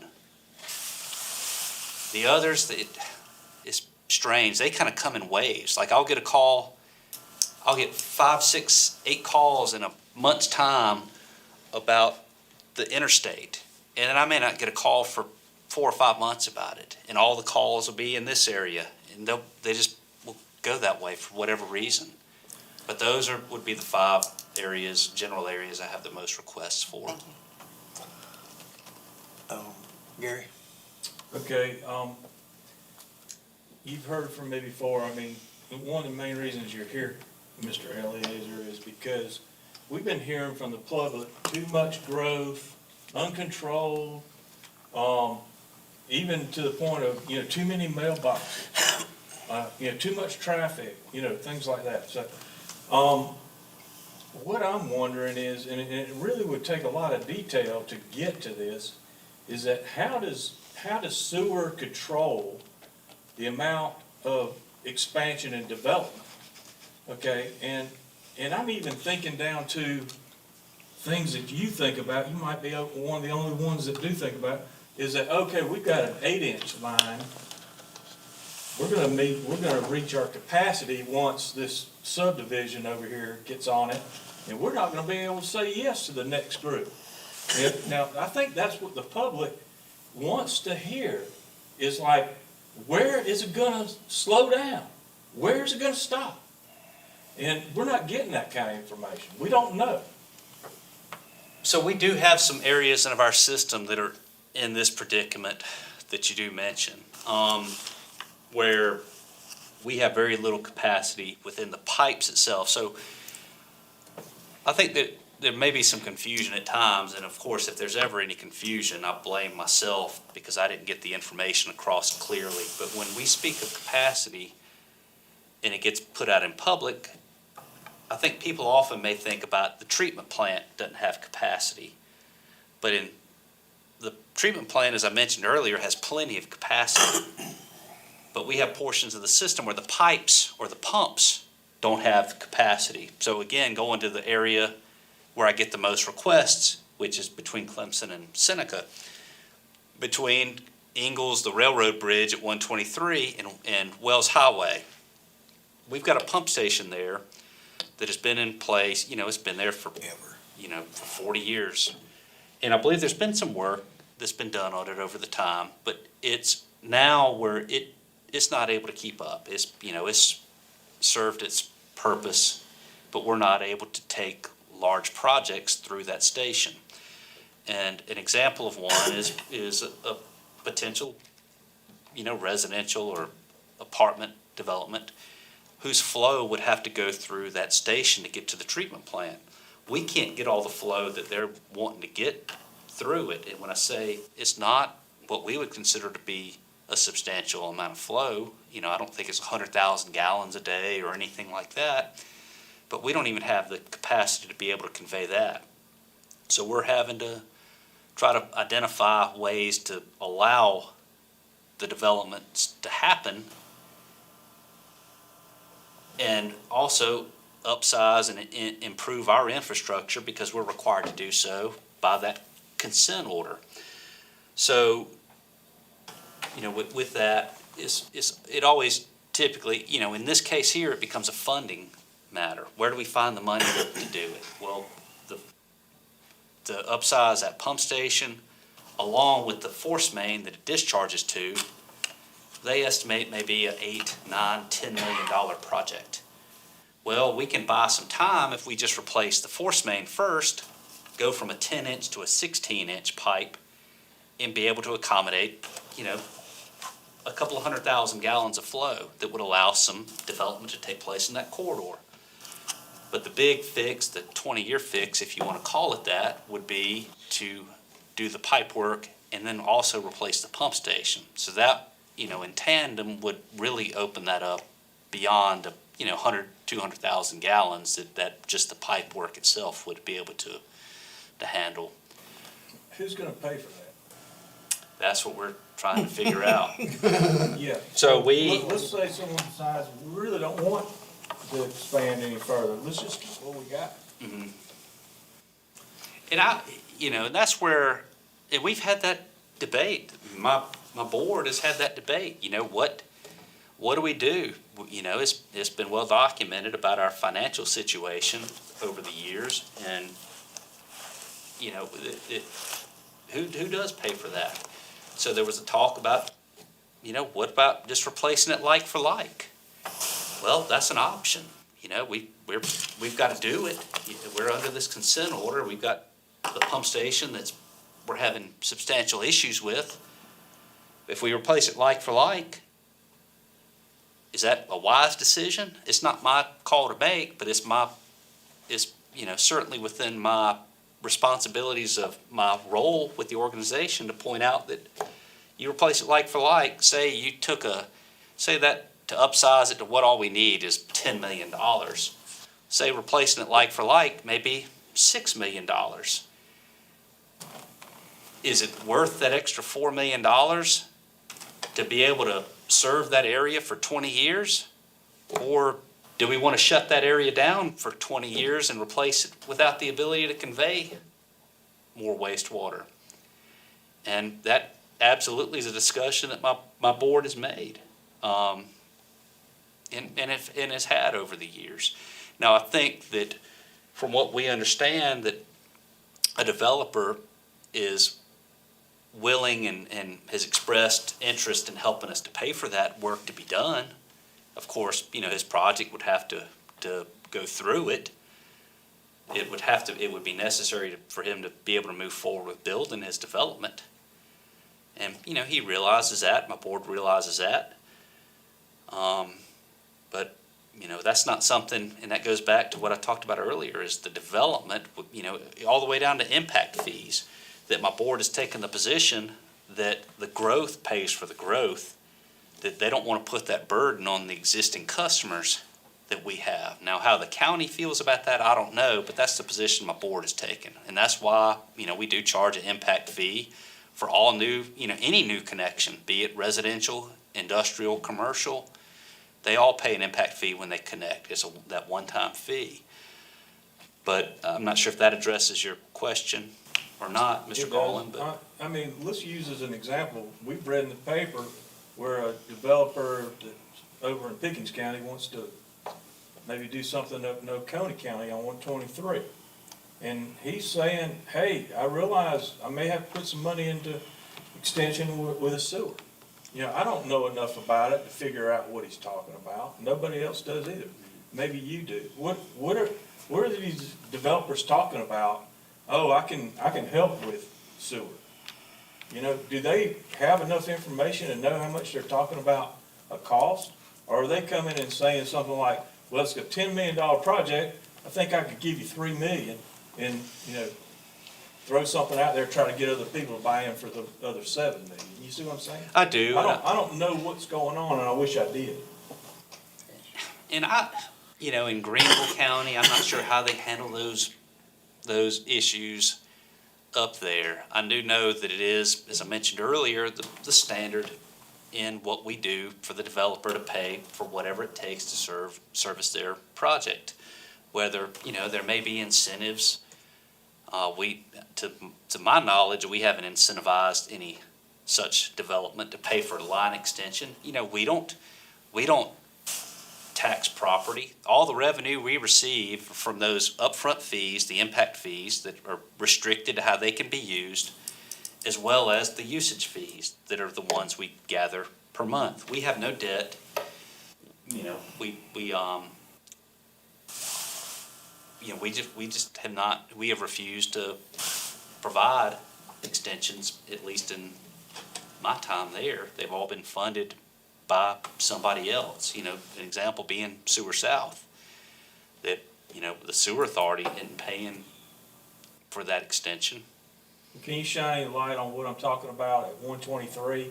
Developer comes in where Paul's Diner is and says, you know, I'm looking to make this deal and develop this area, and I realize I'm gonna have to put money into sewer. And he's saying that up front, apparently. What does that mean to you? From what, and we've been involved with this, so both myself and the city of Seneca Light and Water have been involved with this one for, you know, several months, if not a year or more, in discussing this with them. And what the developer in this case is aware of is that we can't convey his project, we can't convey the flow from his project, and we don't have the financial means, nor do we offer incentives to subsidize the cost of any of that project. So, you know, he was aware of this up front, and that was where the discussion came about. Well, if you want this property to be served by sewer, then here's what it's going to take. So we had, at their expense, we had our engineers with Seneca do an analysis, and they came back with 3 recommendations to how that property could be served. The developer funded this study, but it was done by our engineers, and those results were provided to the developer. We collectively, the Seneca, myself, and the developer, assessed these and determined what would be the wisest for all of us to pursue. It was ruled out immediately that 1 was not a viable option. 1 was an alternative that would have been expensive because it would have involved upsizing 2 pump stations versus 1. Or the third one was that they would have to install a force main, bypass that station that needed to be upsized, and get it to the Seneca Creek station that I mentioned earlier. And that was the most cost-efficient way for him to be able to connect to sewer and us still get what we needed to do to be able to serve his project. So that all that is assessed, but, you know, even as I mentioned, that study was paid for by the developer, you know, using our engineer, but, you know, they even went to that level. So when I say that we really don't do much in the way of subsidizing even studies, that's indeed the case. We put all of that responsibility on the developer to do. Okay, that helps a lot. Thanks a lot for sharing that. Yes, sir. A couple of real takeaways for me this evening was, 1, when you gave the top 5 areas where you're seeing interest, it'd be wonderful if there could be some communication quarterly or at some point in time where we're getting information of, here's what we're hearing out in the marketplace of areas that developers are asking for that need. The other thing is I would love to hear where you're having those coffee room talks or water cooler chats of, do you think we should upgrade this from an 8-inch line to a 12-inch line? Because we are seeing the potential from your standpoint. Because we may be discussing creating a density ordinance that's going to shrink an area that you're just about to talk about, let's put in a bigger line, or vice versa. So those are 2 areas where I could see a communication link between planning, a more open dialogue, so that 1, we don't shut something down that you're just about to expand a line on because you think there's going to be growth, or 2, for us to be able to hear about growth that they think is about to happen. Yes, sir. So this is something that I've spoken to my board about, and I've spoken about it. You know, I was hired in 2017, and I believe I put it in my first budget back in 2018, my first budget request, to have this performed. And what you are looking at right now is talking about a study. as I mentioned earlier, the orange part of this map is nearing completion. This is looking at the sewer along the southern part of Oconee County plus the western part of Anderson County. There's been no such study in the area that's shown in green on this map. I think that what would address your statement, your concerns and questions the most would be to have somebody come in and look at exactly what you're asking for, what we did at the southern part of the county for the rest of the area. And at that time, when this happens, that we have people, the groups like you all would be able to provide input. We had public meetings. We would be able to gather information from those stakeholders. You would be able to organically see how decisions that are made could possibly happen and impact an area for 20 years, much like, what was shown along some of those areas down in the southern part of the county with how the planner saw the area possibly growing over that same time frame. And while that's good and legit, that's almost a build it and they will come component. And I'm more concerned about where are the phone calls coming in saying, do you have, can I get? That's where I really am wondering if we could get that immediate feedback. Mainly because when you mentioned the old Clemson Highway in Shiloh, obviously those are growing areas. We've discussed those as corridors, and we've discussed those from this group as a potential road issue that we may need to be, because those are high-level cut-throughs coming down Old Clemson Highway. It's a high-level get-around Clemson coming down Shiloh. And so we're potentially looking at it from a road side. You're hearing about it from a sewer side. If we're all of a sudden matching up green and green, we may need to be dealing with this faster than a green and red or something. Yes, sir. Something like that.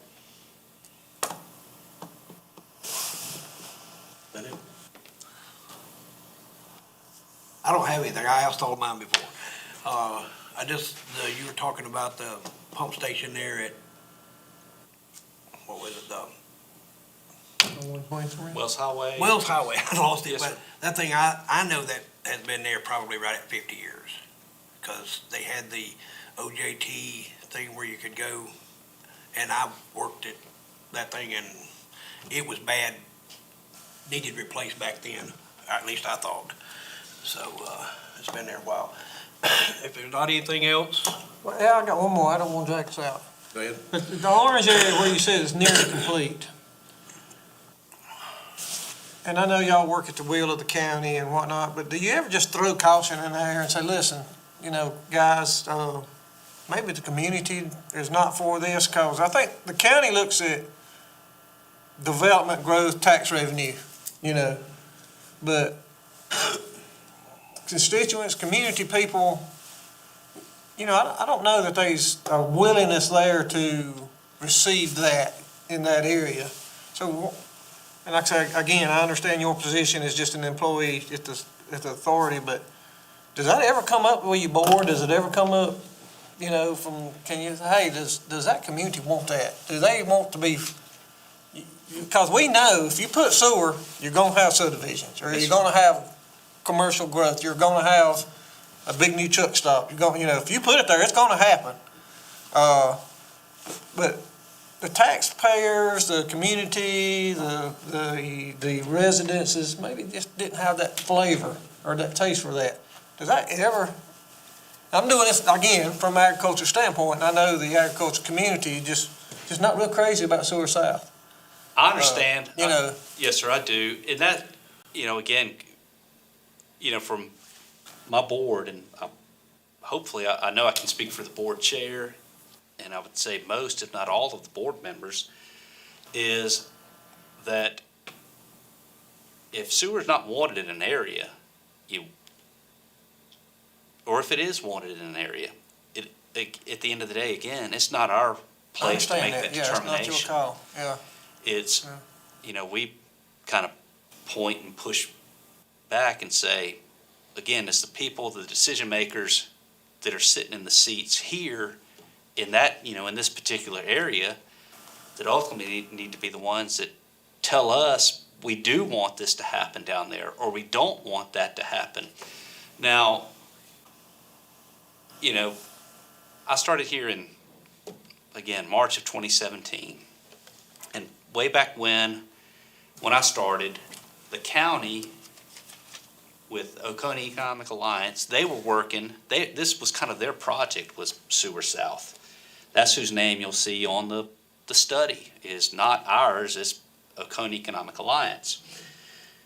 And they hosted at least 2 public meetings down there. I went to them as just an interested person sitting in the audience along with everybody else down there. And most all of the comments, most all of the feedback that I'd received or that I'd heard back then, all the way up until just a few months ago, is when are y'all going to get sewer down here? Why isn't it down here already? Y'all are dragging your feet. You're taking too long to get sewer down here. That was 95% of all the comments I got about sewer along the interstate.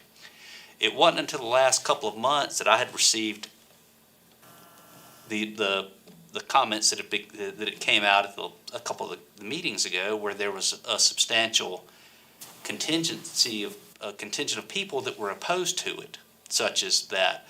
I'd heard a few of them here and there. I own a house down there. I'm on a septic tank. I don't want to connect to sewer.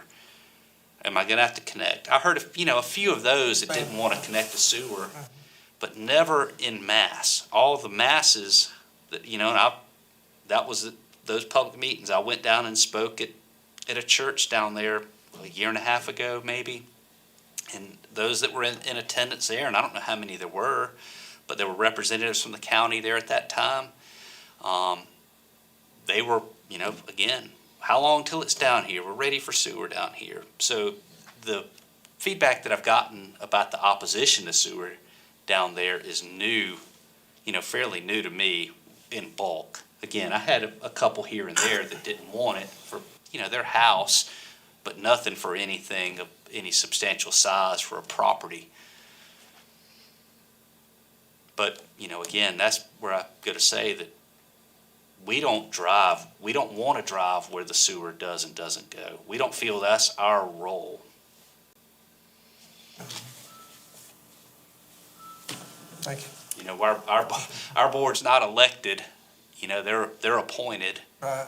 And I would, I think they feel that that's a role for those that are elected to the Well, we positions talked to about the growth. represent them at making those decisions. It just seems like we've talked about the growth east of Seneca, which is just, we know it's there. I mean, that's just guaranteed, that's just money in the bank, basically. I don't know if money in the bank counts of what it costs to operate a sewer plant. I mean, I don't know if more capacity creates more money, or we just operate at cost. But, seems like Seneca pretty much calls the shots in that eastern part of the county, about what they want to do. And that brings up my next question. You may think I'm gonna hang you out to dry, but I'm not. What's the cost of service to the authority from the Seneca position? Does Seneca cost us, the other towns, more money with their massive land growth and grab? And what they want to do, is it costing the other cities more money to compensate what Seneca's doing on their own? And Seneca's lines, you mentioned the project on 123. Well, it would be beyond me to think that Seneca's like, well, we'll just put our own line in right beside the counties, and they can do that, correct? Well, when they do that, again, with that, I would imagine that would have to be signed off on by Chip Bentley, and I don't know that he would be in favor of creating competition when you've got infrastructure already in place. So, the question even came up, this happened in that area. When I mentioned earlier about that we had some areas where we lacked pipe capacity, between the railroad, Trestle, and Wells Highway along 123, that somebody contacted DHEC and said, hey, the sewer authority doesn't have capacity in their pipe. Does that mean that we can put a septic tank in? And DHEC's position at that time is no, that's their responsibility. They're supposed to be serving that area, so they need to address that matter, which, you know, we were and are. But that was the approach that was taken then. I don't know if that answers your question or concern, but as far as the cost from one entity to the other,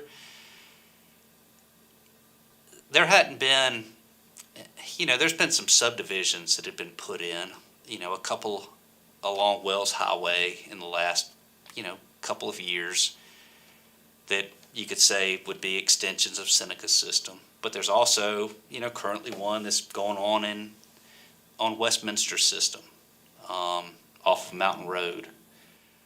You know, so it's, you know, and that'll eventually belong to the city of Westminster.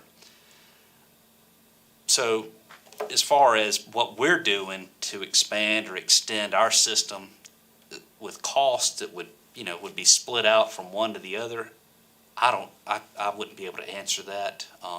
We haven't done any extensions or expansions to be able to address, you know, to be able to have that number that you're asking for. I don't know what that would be. Okay. I know everybody's tired. Thank you. Yes, sir. Appreciate you coming. Thanks Thank for you. coming. Thank you for coming. Thank you. I'd like to thank you for coming, very informative.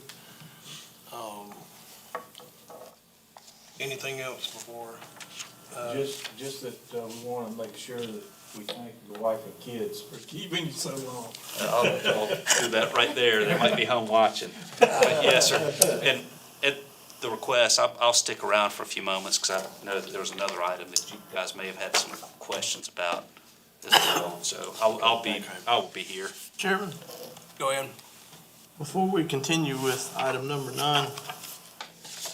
I'd like to make a motion that we remove items, or defer, or table items 10 and 11 for another time, and just discuss item number 9 and go straight into adjourn. That's a I'll motion. second that.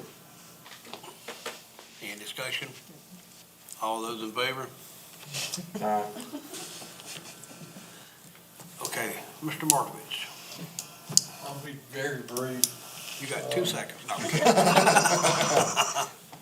For the record, James, I am Tom Markovich. Chris really kind of hit on a number of the things I was going to discuss. There are still a few, there's going to be a number of questions that are going to kind of flounder for a while. He mentioned the idea of accessibility. And I totally agree with how they're looking at the idea of accessibility. They're not gonna be telling people you've got to, you know, automatically connect. However, there is another function of that, how DHEC looks at accessibility. And they also take into account whether or not you have to annex. And they say if you have to annex into a municipality, that then it's not accessible. Now, I bring that point because of this.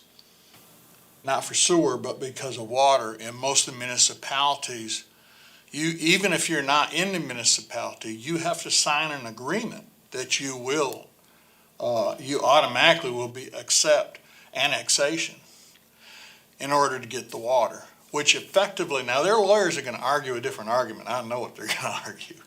But that goes on your title. That's on your deed. And if you ever sell, even if you're never annexed, if you sell that property, it automatically goes to that next owner. They're gonna have to annex no matter what. So it attaches to the property. That's a huge concern. And so the other thing is that it creates a situation because most of the sewer customers in the county as of right now are all coming through the cities, through the municipal. But, you know, the sewer system has basically 3 customers. And so, anyway, I have concerns because now you got Pioneer Water.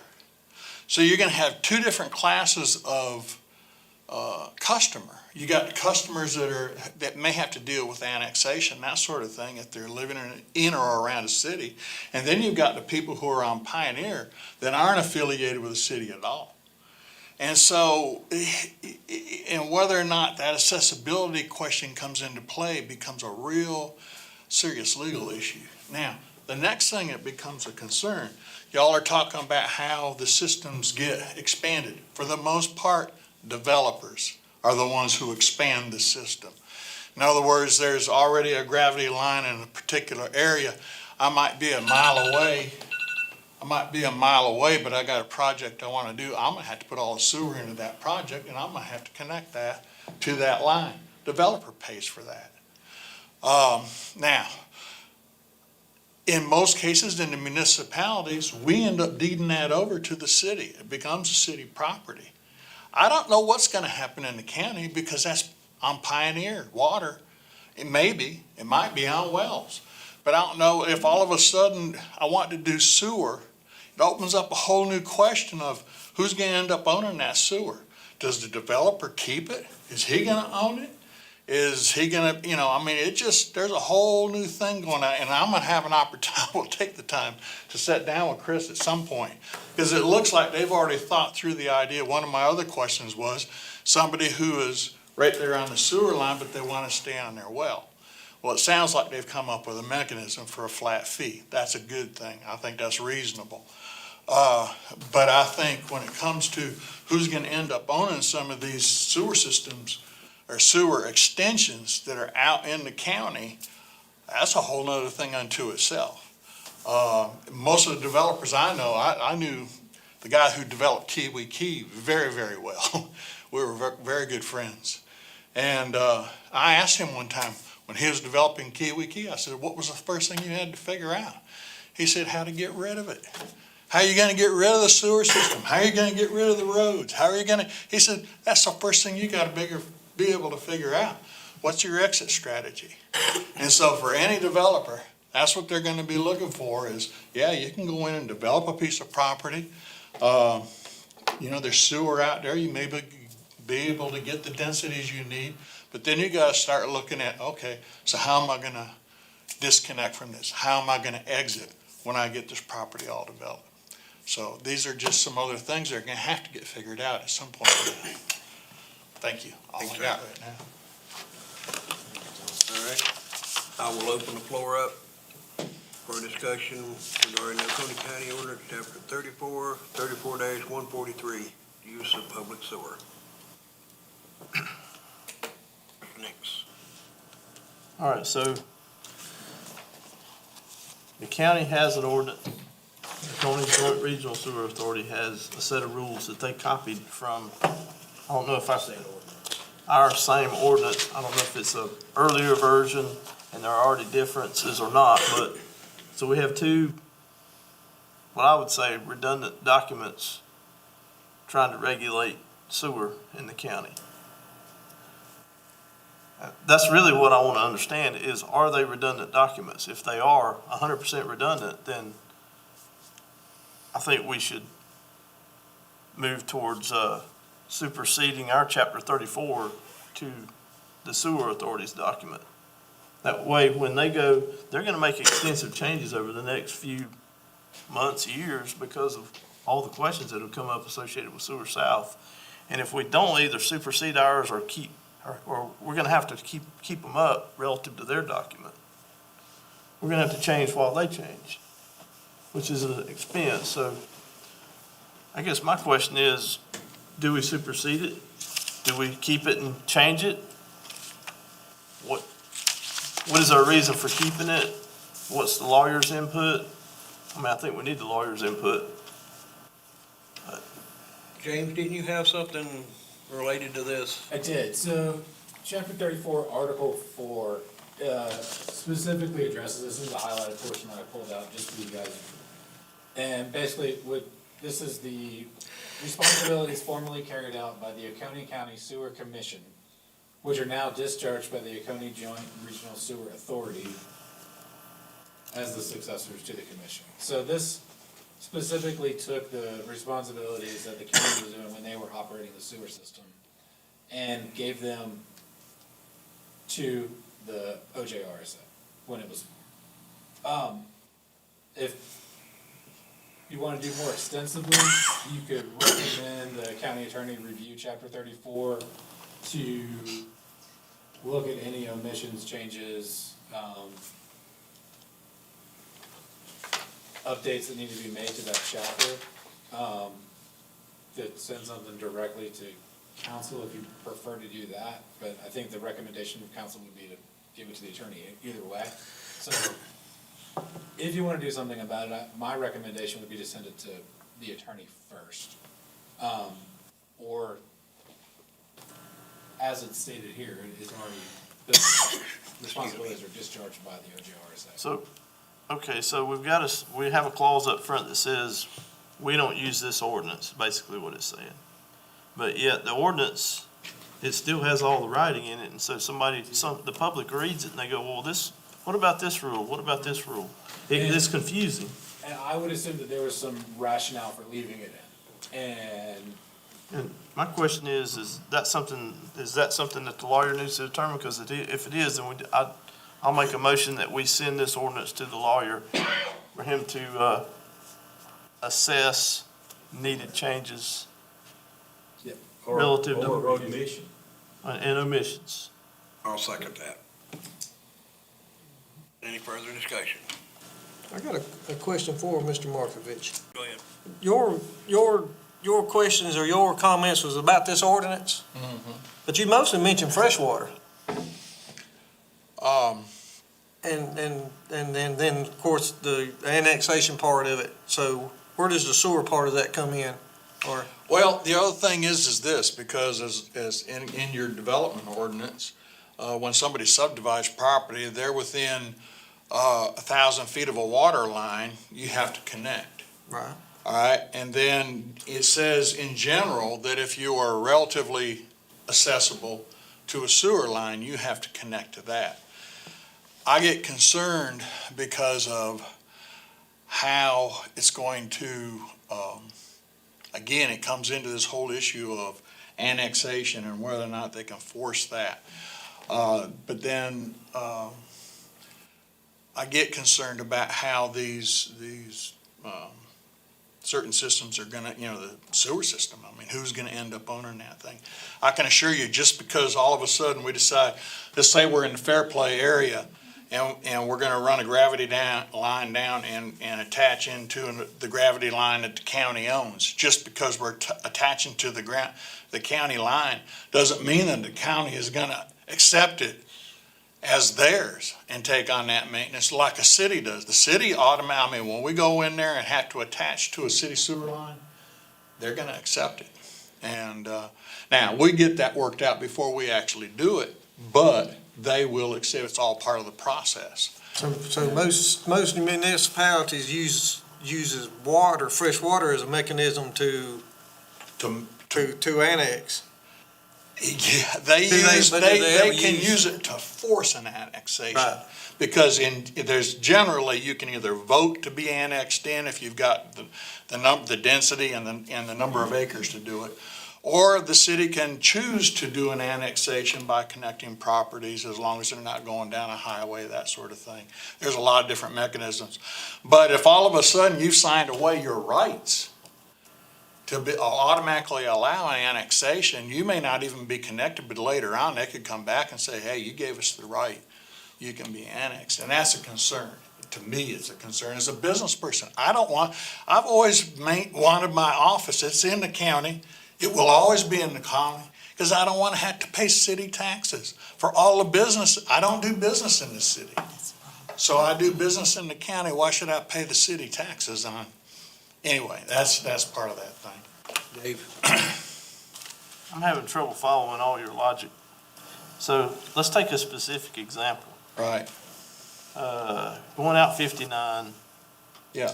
Out of Seneca. Yep. Before you cross Wells Highway off Garrison Road, I think they're gonna put a development there. It's outside the city limits. But they will be tying into city water and they will tie into the sewer system. So when they do that, Is this so their exit strategy is they tie into sewer and water and then they let the city annex them? Is that their exit strategy? Is that kind of what you're talking about? And if it's something I'm saying that the that's so city, far out, they can't do that, then they don't have an exit strategy? they're gonna be okay because they're already tying into a municipal system, okay? And regardless, now, the city's gonna make all those people sign that agreement. When they get on city water, they're gonna sign that agreement, annexation. If whether or not that property's been already, if it's already annexed, there's nothing they can do it. They're just moving into the city. But if it hasn't, then those people are gonna end up having to sign that agreement for annexation. And so, does that make sense? I think so. Yeah. So are you specifically talking about the Sewer South piece where there's no municipalities anywhere near it? So Right. now you want to. So now then your only exception, see, in other words, if you're in an area where it required annexation, they're saying that's not accessible because you have to annex in. But if you're down in an area where there's no municipality, let's say you're on Pioneer Water. Now that goes away now it doesn't sound like Chris and them are gonna do it, but theoretically, if you're within 300 feet of that line, they could say, yeah, you gotta connect. Well, If you don't have to cross a piece of property. I thought annexation happened with contiguous touch, when the parcels are touching. So there's some time because with Sewer South, there's not enough parcels touching for Seneca to annex. Is that right? I mean, the likelihood that you're not gonna be required because you're gonna be on Pioneer Water down there, they don't have an annexation requirement because they're not affiliated with the city. So then that whole piece goes away and it's only if you're within the 300 feet. So that's why I'm saying that's where you get to two different classes of customers. You've got those customers that are one class that live in a city or near a city that are on a city water system. And another class that are on Pioneer Water System. And there's no annexation requirement whatsoever for anything. And so you end up with two different classes of people in, but basically one mechanism. I worry about those kinds of legal things. But again, one of the big things, especially that I heard tonight, is I worry about, well, who's going to end up owning that sewer system in these areas where there's no municipality to connect to? And because the counties, I doubt seriously that the county plans on accepting it. They've never addressed that question. I don't know what's going to happen there. But again, it's the developers who are the ones who expand all these systems. Tom? Yeah. Not trying to be difficult, No, but that's fine. No. what does that have to do with this discussion? 134, that whole section of code was adopted almost 28 years ago. And it's so antique that it should be, most of it's obsolete, first off. And it needs to be totally redone. But I was trying to make the point that there's We're always. not gonna redo it though. The sewer authority is gonna redo it, so, correct? There will have to be some mechanism as a part of the county. They generally will because the sewer authority has, y'all have the 208 authority, don't you? Yes, sir. Yeah, so it's gonna be through the sewer authority, no question, because of 208. 208 is the water authority that, kind of complicated anyway. I may be understanding what Tom is saying, or I may be completely off base, but when he talks about who owns it, he's also talking about who repairs it. Yeah. And so, right now, it's the county, but say a developer comes in, he builds 200 homes. He sells those homes, he turns it over to HOA, and he's gone. Yeah. He no longer has responsibility, but there's a line that goes from that HOA, that subdivision, to the county's line that the developer put in. Is that now a county line? And if so, there needs to be a county ordinance that deals with it. Yeah. Because when that subdivision, if that line breaks or that pump station goes out or something like that, it's not the sewer authority's responsibility, it's the county's responsibility to repair it. Are Or there it's not? their subdivision's responsibility. Are there not already lines to that effect that are outside municipalities? I don't know. No, There's none? no, James? And we're saying Sewer South will create that scenario? it will. because that's county-owned line. And again, it's not attached to any one of the municipalities. You know, so, and here's something that may help you. I don't know if this will help you understand the difference or not. Many, many years ago, all the sewer systems were in the cities. Developers put in the sewer systems, but we owned the taps. We owned all the connections. And then as we sold the lots, we would turn those things over to the city. I know one of the largest developers and builders in this state, actually he's one of the biggest in the country now. He never wanted anyone else to put in sewer. He did it all himself because he could control all the taps. Therefore, he controlled all the lots. And so it was, an incentive for him to grow and develop his company. But nowadays, most developers look at that type of infrastructure as something they don't want to have to be worried about.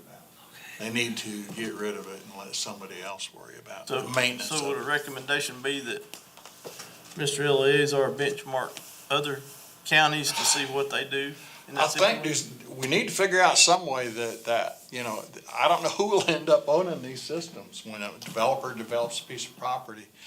And, because there's not gonna be a city there to take on the maintenance. I don't know what's gonna happen. It's something that probably needs to be looked at though, I think. I mean, the developer's gonna undoubtedly have to take care of that line until somebody takes it over.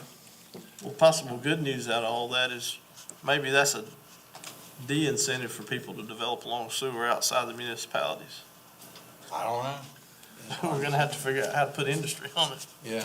Well, I mean, here's the other question is, let's just say something similar to Sewer South, to Sanctuary Point, does in fact go in at Sanctuary Point. So how are they gonna be? Who's gonna take care of that system? But till it gets from their project to where it's dumping into, the pump system, who's gonna take care of that? Who's that gonna be on? Is it gonna be on them? Or are they gonna deed it over to the county? Because there's no municipality down there. If I'm not mistaken, Chris just said that they would, if you hook onto it after it's done and all, they would be responsible for that part. Well, yeah, initially. Even the part on the sanctuary side, in Sanctuary Point? Yes, sir, the way that those processes typically.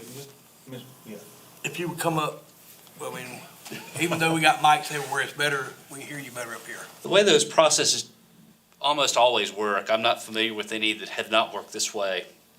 Again, going back to what I talked about earlier, where in this case, Sanctuary Point. They design the system, they design it to our minimum standards and requirements, to DHEC standards. We approve the design. They, at that time, would pay any necessary impact fees. Once that's completed, and this, I'm talking about the way our process works now. Once they do that, we would sign off on their letter that would go to DHEC for them to construct their system, saying that we will own the collection system and we are willing and able to treat their wastewater from that site. They go build the system, whether anybody ever connects to it in there or not. Once it's completed, the engineer signs off on it that it was constructed as they designed it to the best of their knowledge. And we take ownership of it when it's given a permit to operate by the DHEC. At that time, that system becomes ours. To what you mentioned a little while ago about from the house to that, I think you referred to it as the county-owned system, from the house to what I've talked about to the edge of the right-of-way, that would belong to the house or the store or whatever it is it's serving. If it's on private property, it would be their responsibility to own and maintain that portion of it. The Okay. part in the public right-of-way, even if it's on private property, I shouldn't say that, even if it's in a private development, Yeah. in this case with Sanctuary Point, and let's say, for the heck of it, let's say Sanctuary Point is gated, that it's not open to the public. If they have asked us to provide that service to them, we still would be the ones that would have that infrastructure inside behind the gate. Right, and I understand all the individual owners And this is what I was referring to, is the idea not of individual owners having to connect, but as to a developer developing a subdivision of houses, let's say 40, houses, and all of a sudden, I'm talking about, and that's gonna all be in the public, the main lines, that's all gonna be in the public, it'll be on a public road, or it could be a private road, but it still has to meet the county standards. Even if it's a private road, it still has to meet the public standards, so it'd be in a public right of way. It would still And be, so that becomes y'all's, that's right, yes, and sir. you're gonna maintain it, We would maintain it. really? Okay. Mm, That answers that's- that question, because that's, yeah, And that's how a it big is one. now with us, or, any of the, it doesn't have to be municipality, and I can only speak for us, but that's how that process would work, is they would design it to our standards. Once it's constructed, it would get turned over to us, and we would own, operate, and maintain that system. Okay. All right, that's all. Thank you, gentlemen. Chris, did you have anything else you wanted to comment on?